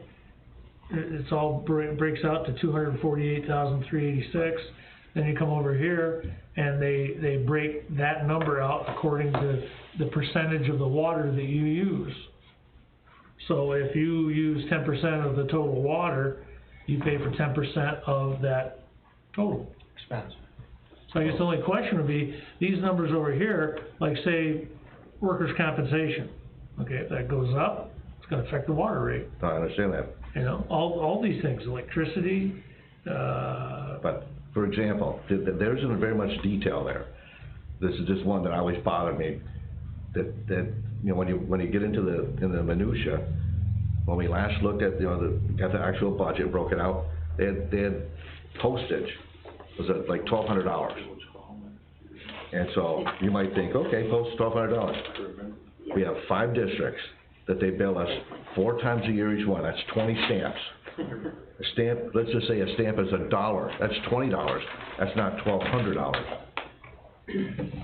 well, they've got it broken out into 11 different categories for treatment. I guess what it boils down to is a little communication. Well, we've already, I don't understand why But they. the fact that they're gonna change their rates every year, I think we should expect it.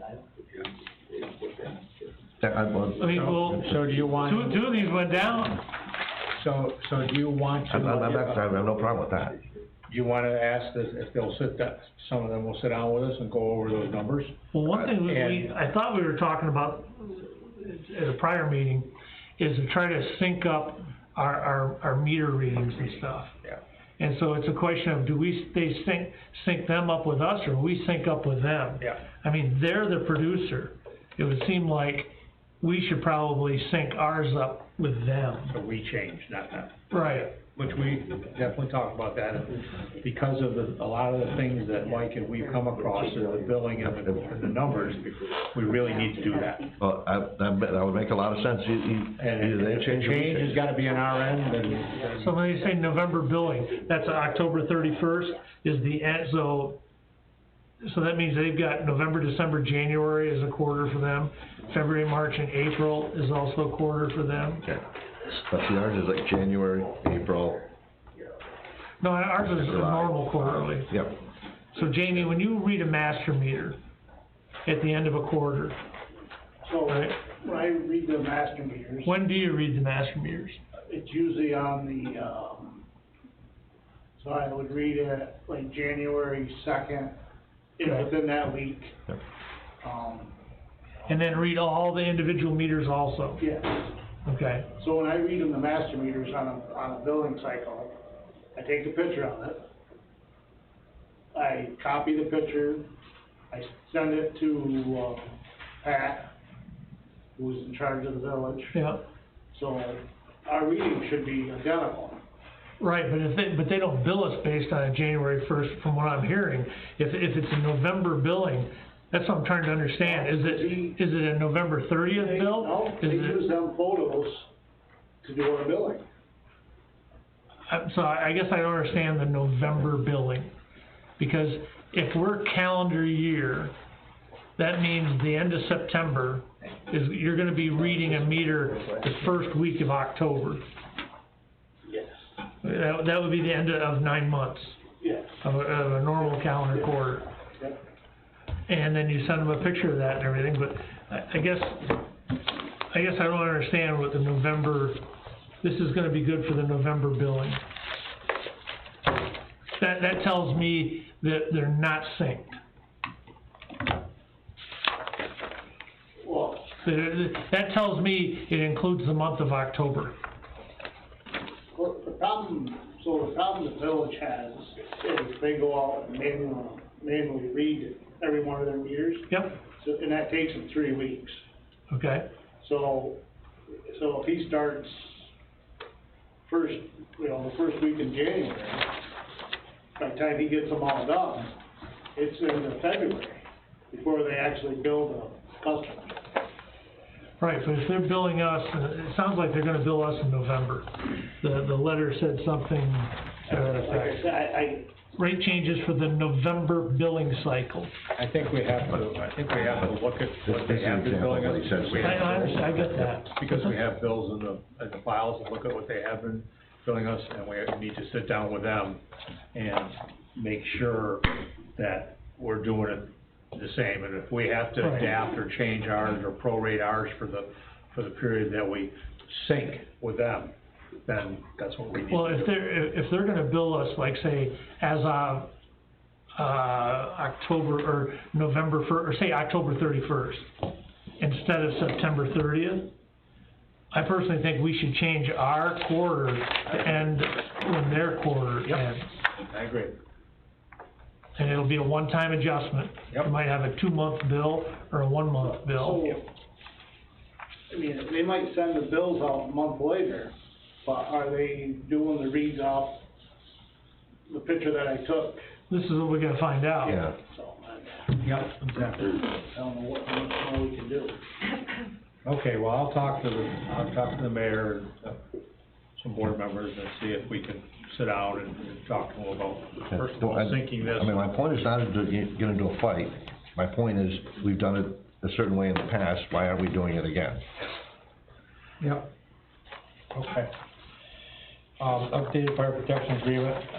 Todd has a copy of the old fire protection agreement, and he's, gonna be looking at it and reviewing it and making any recommendations to us of what we do, right? Well, it's gonna depend on one of the issues we talked about today, right? We have one fire protection district, correct? Right. I mean, for currently, for right now, I'm just looking at having agreements in place that are signed by the two entities, meaning the village and the town, that we don't have. That we just need to, and you've got a copy of the past agreements. Yeah. And I'd just like you to make sure Okay. you're happy with what that is. And I've got the other towns talking to me and waiting for us to tell them, you know, what our proposed agreement is. 20 Eco Harvester milfoil, the Eco Harvester worked in Mud Lake for 2 weeks, felt they got, all the milfoil they could get in Mud Lake, and Jamie and Jay is a big part of helping with the truck, because they load the boat full of milfoil as, when they harvest it, and then they take it to our conveyor that everybody has seen that was at the dump, and it runs up the conveyor and it goes into the back of the town dump truck. And then those guys get a call that the town drum truck needs to be emptied in the next couple hours. I think we've got a good communication system there with Bill. Gives them a little advance warning, they go down, they take the milfoil truck and they go empty it and bring it back. If anybody's been down to Goose Bay, it's been in Goose Bay now for about 2 weeks, maybe a little longer, and they found a fair amount of milfoil in Goose Bay. You heard the gentleman tonight say about, thank you for mowing our lawn in Goose Bay, and that's what we're doing. They found some pretty thick, large patches of milfoil down there. So I was down there this morning, I saw they were down in the lower part of the bay, and we've got a GPS unit that we put on that is beautiful because it tracks them perfect, and they can, just like you're mowing a lawn, and you see the lines, rather than the lines in the lawn, they see the line on the device, and they know where to go. I've got 3 calls from other places, Swan Bay, Village of Alex Bay, and one other that would like to have the boat there. Our problem is that right now we're still in the grant, and the monies that we're paying for everything we're doing every day are the grant monies, and the grant is for Mud Lake and Goose Bay. So, I haven't got an answer from the grant administrator, who I've called twice to ask about going to these areas and doing some things. And the village is especially anxious, and some merchants in the village are especially anxious to have us do the village dock area that's gotten pretty bad. They have a really big weekend coming up for dock usage, with the blues in the bay, and that dock will fill up on Wednesday or Thursday. And so I'm wondering, if I don't get permission from the grant people to take the machinery up there and do it, can we do what we did 3 years ago for the village and send the guy with the chopper machine to go up there and take those weeds out along the village dock in the upper bay that we had done 2 or 3 years ago? What chopper machine? We had a different weed harvester. Okay, a private individual. Yeah. There's a So guy they that, have to hire a contractor to come in to. there's a guy that we hired 3 years ago, Right. that went in there and cut all the weeds. It wasn't a harvester because it didn't pull. Well, they kinda hook it and pull them. Yeah.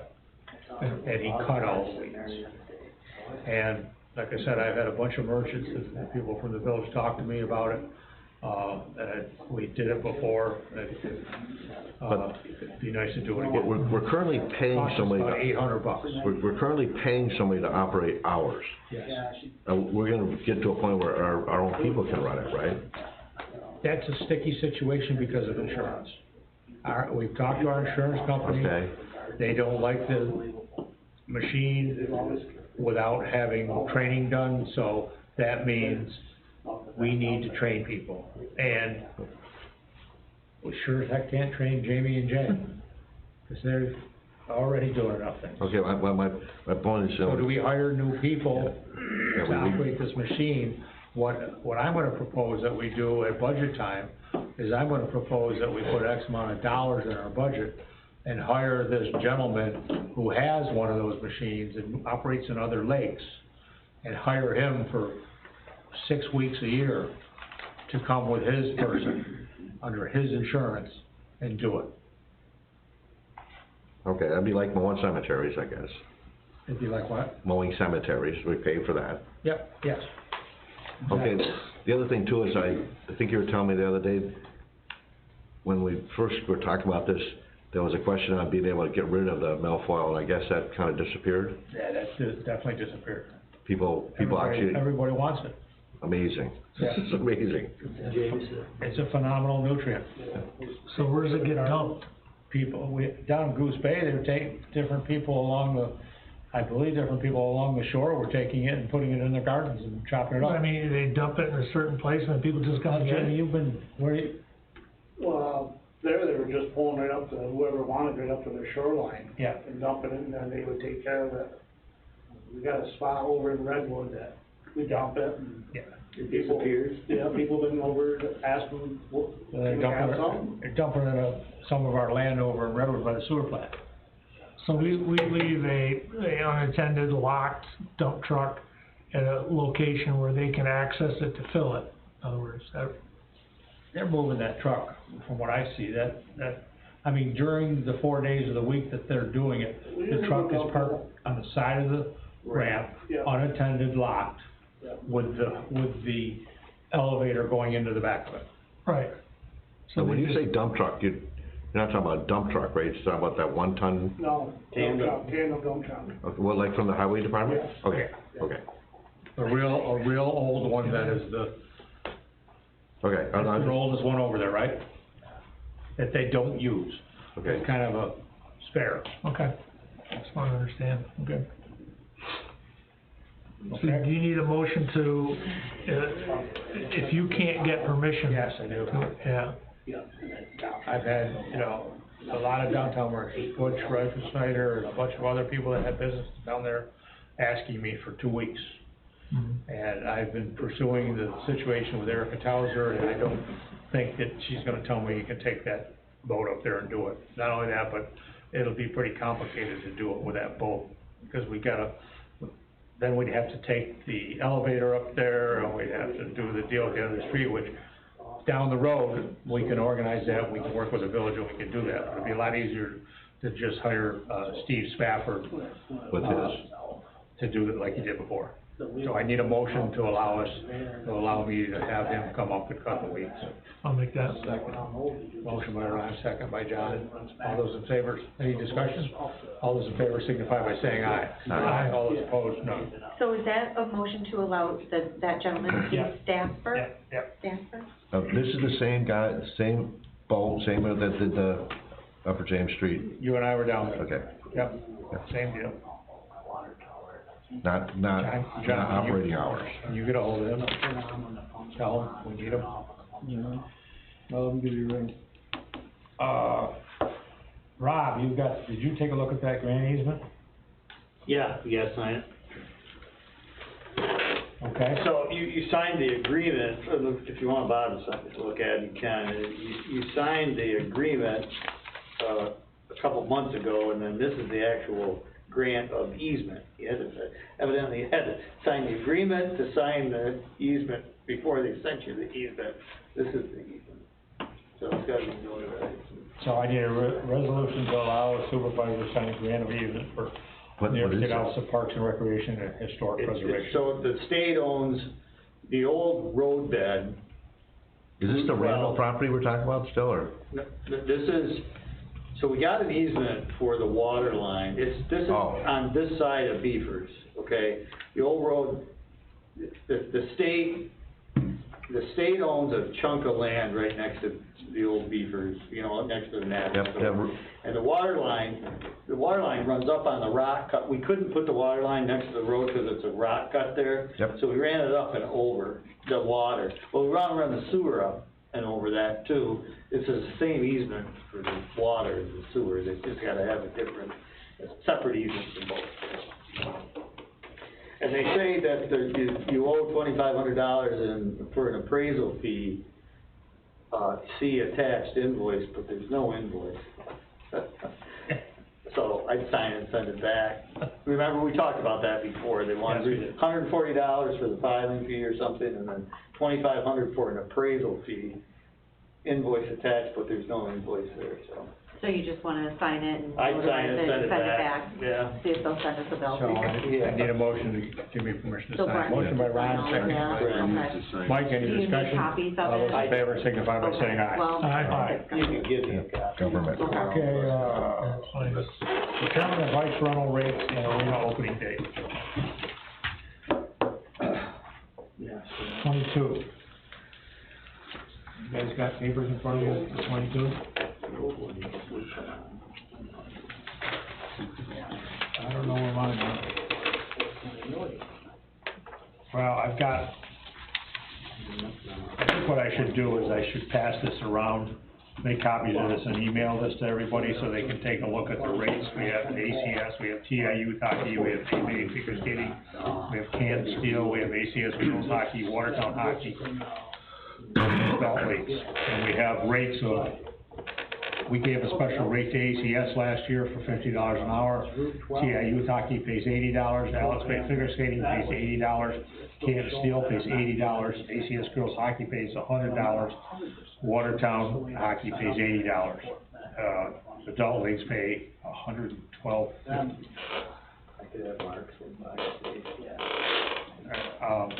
So what I'll do is I'll send this to everybody via email. You can take a look at this. We can talk at our next meeting or our adjourned meeting or our work session about this that we're gonna schedule. The one thing that I also want you to do is we gotta talk about an opening date for the rink. Jerry Duran's been meeting with, everybody's getting a hold of him early this year and everybody's trying to get their bookings in. And Jerry's been talking with figure skating, with girls hockey, with a whole bunch of them. And the big thing is we gotta come up with a date. I called our Davis Mechanical, we have some broken mechanical stuff. I think there's a brine pump that actually belongs to them, and they have a rehab one that needs to be put back in. We have some broken stuff down there, and they're gonna come and fix it, and the last time this happened, it delayed our opening about a week, because there was more to it when they got into it. Yep. So, I told them that we were planning on opening, end of September, and I think realistically, we probably would wanna shoot for a date similar to last year, which was middle of October. Unless, see what everybody's thoughts are. We don't have to make this decision tonight. Well, the thing about it is, like what Jamie was saying, you know, if we have an opening date, you almost have to back out from that when you need to start making ice for that date. And then you need to back up from that when you need to paint the floor and that kind of stuff. So, it'd be good to know sooner rather than later. Shouldn't that be predicated on our customers though? I mean, we're saying we're gonna open end of September into October. Does anybody want ice then? I think they do. Well, and that seems like they should make a commitment to it. That brings up the whole deal of how many want it and how much do they want. Right. Because that's, usually we try to look at the financial end of it, the revenue side of it to make our decision. Right. Well, unlike last year too, is, they're gonna have contact sports, so, you know, so we're gonna see practices and games like we didn't have last year. Last year, I think it was just practices, and that was it, you know? So what I think I should do is I should contact Jerry, and I should ask Jerry to get us a list of who wants it and when they want it. So we can come up with proposed revenue according to what people say they want. Because I think girls hockey and boys hockey can't physically start until November, right? Last week in October. Yeah, I was gonna say, They always used to start like first week in November. Yeah. That's when they used to. Yeah, I mean, they're governed by rules of, can't have two different season sports going on, right? Well, I'm saying, if Jerry gets what the requests are, there may be a logical starting date. Yeah, I agree. And that's usually how we faced it before. Right. Because we try to get people to commit to us, so we look at the dollars and we can say, the first week we open, in the middle of October, we're gonna have $4,000 of revenue.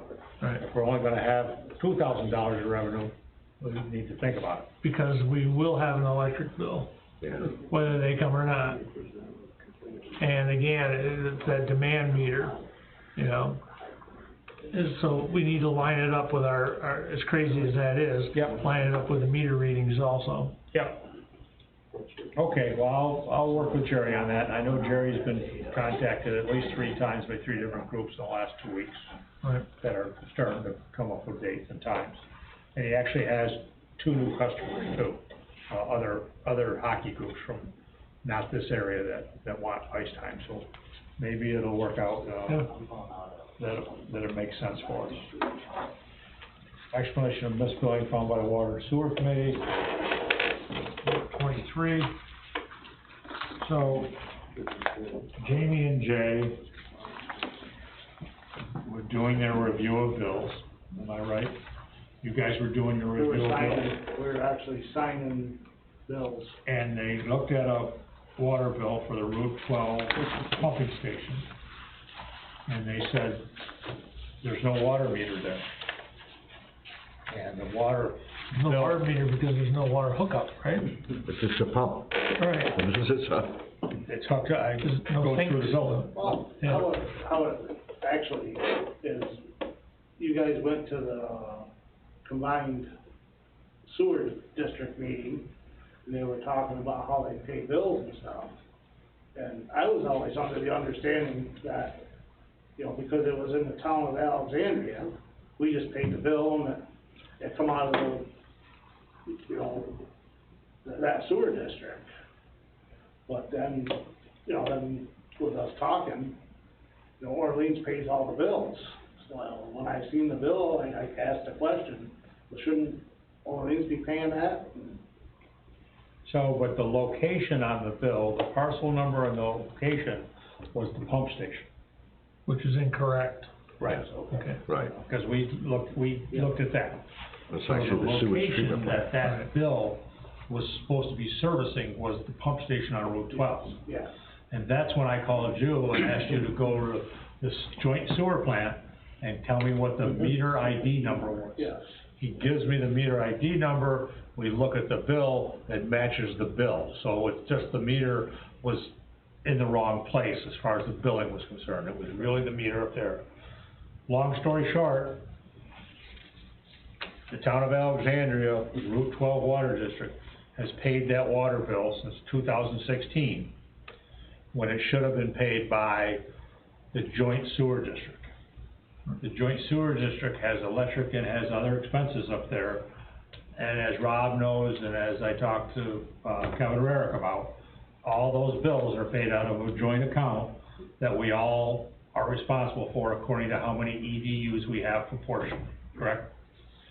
So, we're looking at $2,600, and I've talked to Kevin Rarick about it, he's fine, he understands. I asked him about, he says, well, we've been paying that bill. I said, well, could you check it out and look it up for me and see if you've been paying it? Well, he got back to me, he said, no, we never got a bill. He says, we haven't been paying that bill. So anyways, he's fine with it? Send it, pay it, start your reserve account.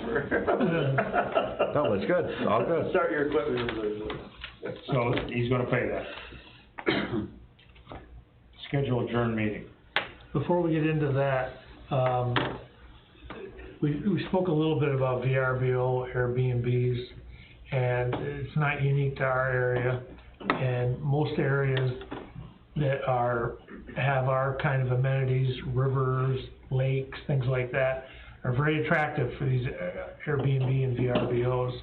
And they are, in some places, they're fine. In other places, they're very detrimental to the character of the neighborhood, shall we say. And I've had some people complain that the town of Alexandria should do something, because you've got people have probably the single biggest investment they have is their home. And now they've got somebody coming for 2 days next door, keeping them up to all hours, whatever. It's just not the same. And it's not a unique situation. I'm just wondering what other, maybe the Association of Towns has some suggestions or whatever. I mean, these people were saying one thing, well, can they like make it a month at a time? You know, or that, you know, would that help it? I mean, I think anytime you do something on this, because I know in other places, the people that own these things show up, like in Chameau, I think it was, or Town Line. They come up and they're more and more money is being spent on buying houses and turning them strictly into VRBO Airbnbs. So that investment is going up and up and up. And to try to make it so that everybody can live well together, the sooner it gets addressed, the better, because it's not going to get any smaller. It's going to become more and more of a problem. And I don't know, Bob, if you've heard at all, any municipalities that are dealing with it and how they're dealing with it? Well, the town of Lime, I know, has been dealing with it. Actually, I think the village of Chameau, because a couple of realtors have set up, and I don't know which, whether it was VRBO or the other, but it was, you know, the people who have investments there for their summer homes are freaking out over it. Yeah. There's not much that Chameau can do based on what is on their books right now. You know, our planning board here in this town is dealing with a site plan for a home where they're building five bedrooms, and each bedroom has its own bathroom. What do you think that is? Yeah. Okay, sounds like a motel to me. Yeah. But, you know, and the planning board's been struggling with it because they didn't really think it was a single-family residence. Right. I suppose it could be. I don't know if you remember Fred Billis. Do you remember Fred Billis? No. The guy from Canada that owned Canadian Tire. He was up. Oh, when was it? Oh, well, Wellesley Island, yeah. He had a 36,000 square foot house in Toronto, and each bedroom had its own bathroom. 36,000 36,000 square feet. So, I guess you can have a house or each bedroom has a bathroom, but most people can't afford that. Yeah.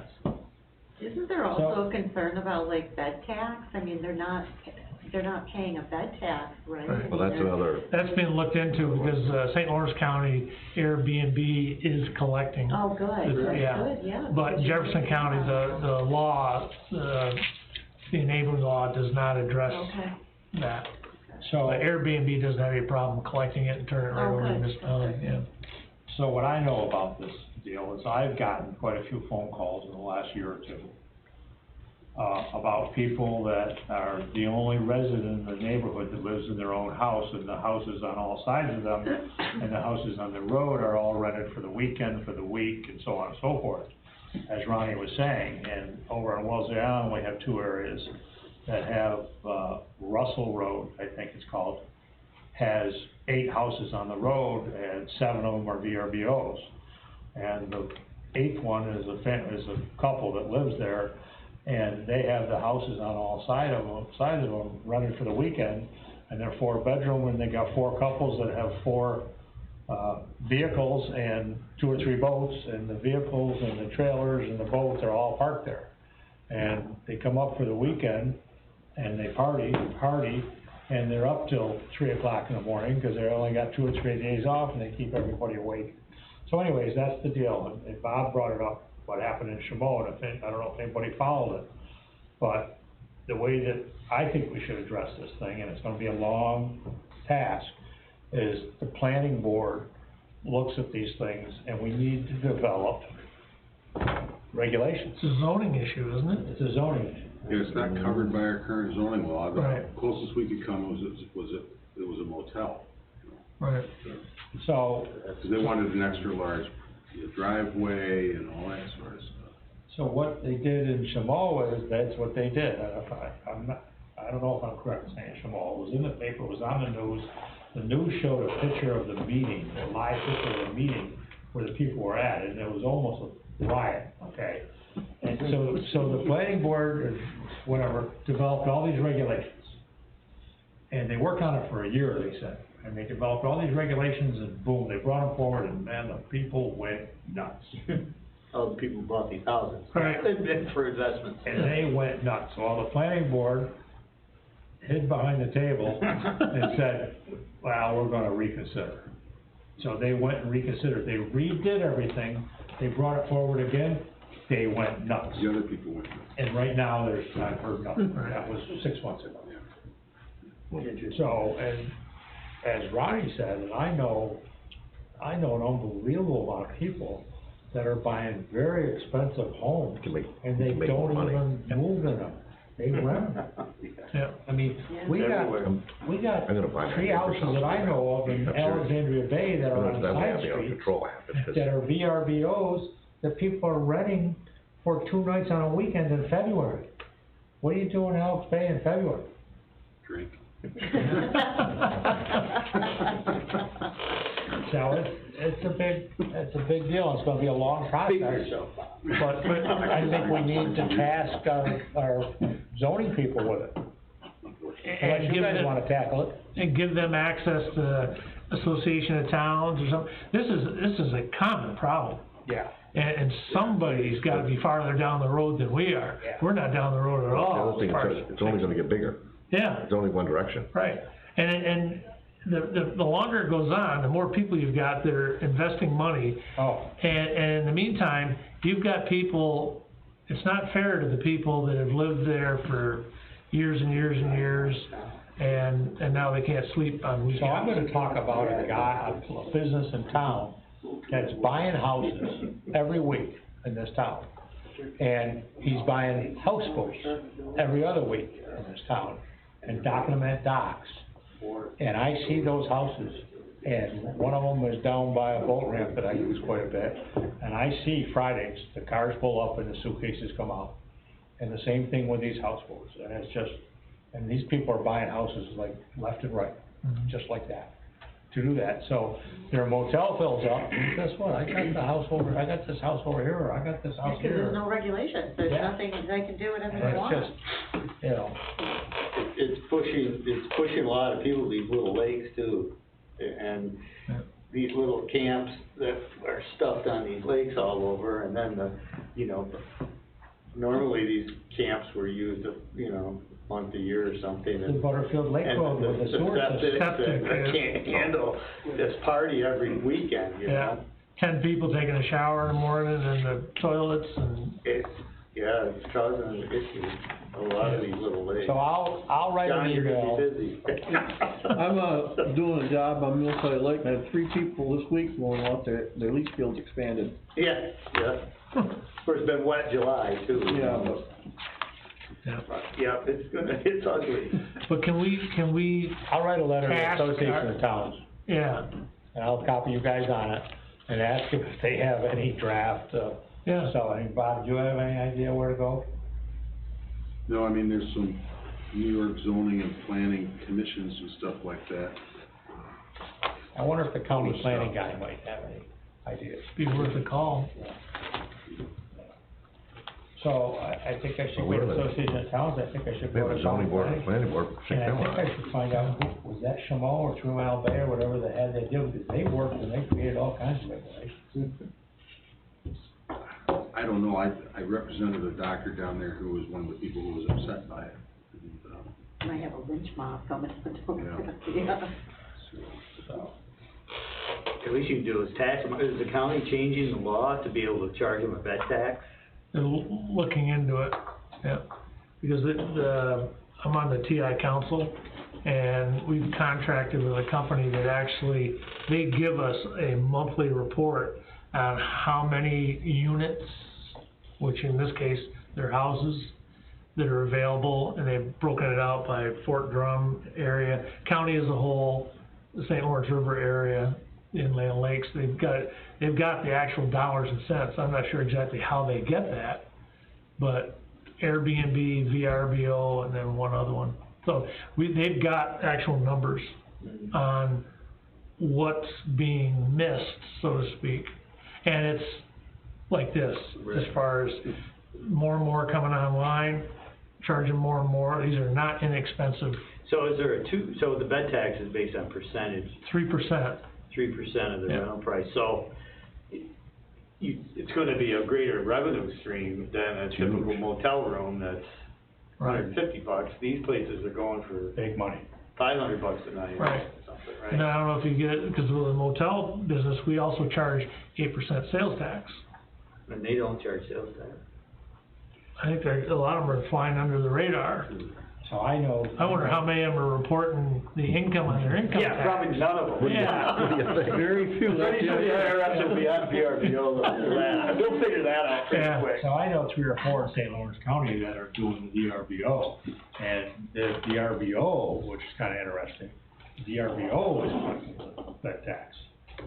And it's part of the billing, and they're sending the bed tax to the To county. the county. Right, So, VRBO stands for vacation rental by owner, by owner.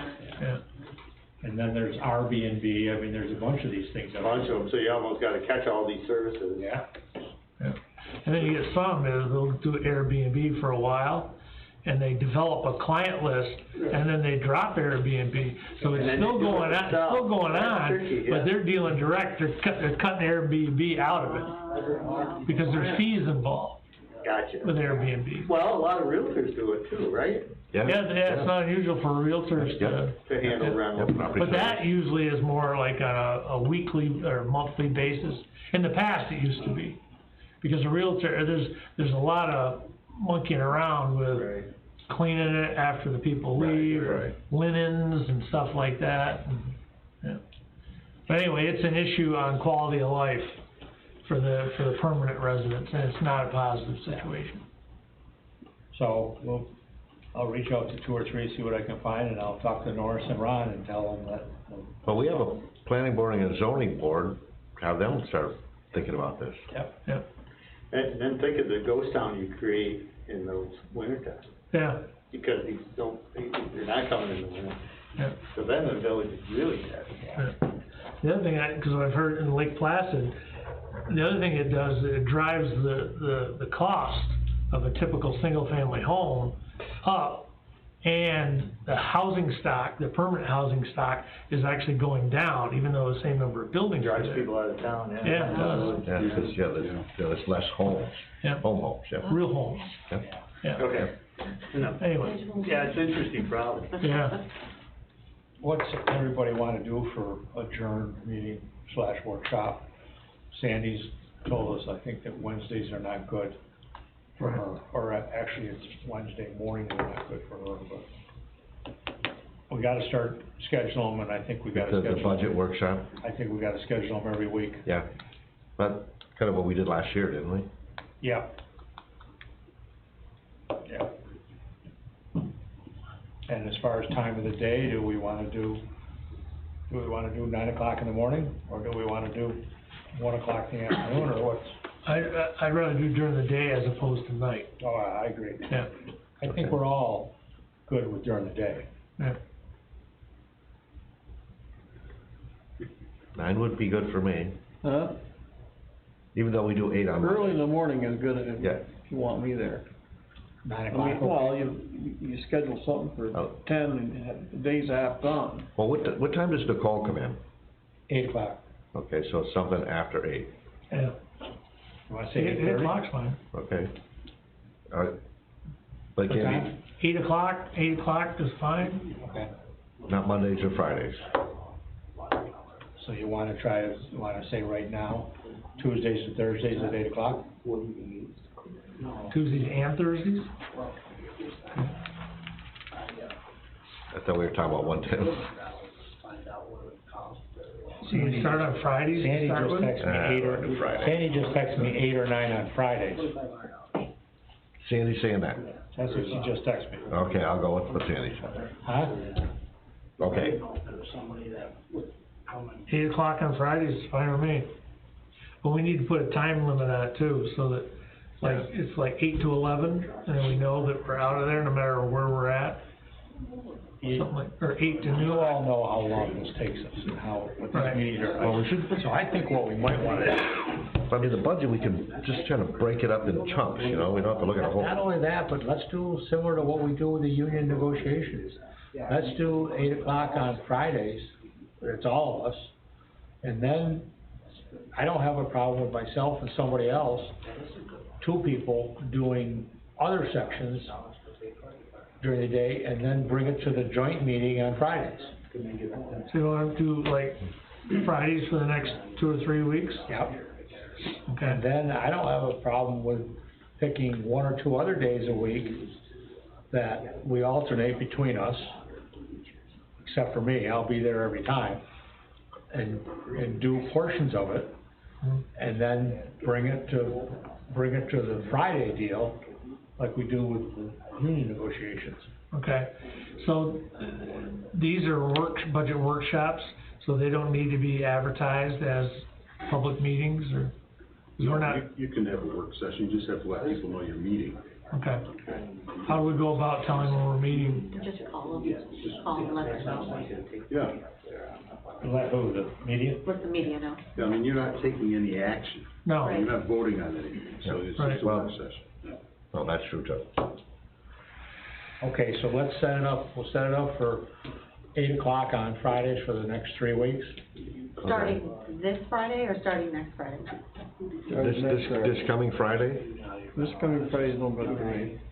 Starting on the 27th then? Yeah, I'm gonna say the same thing. I gotta adjust my schedule. Friday.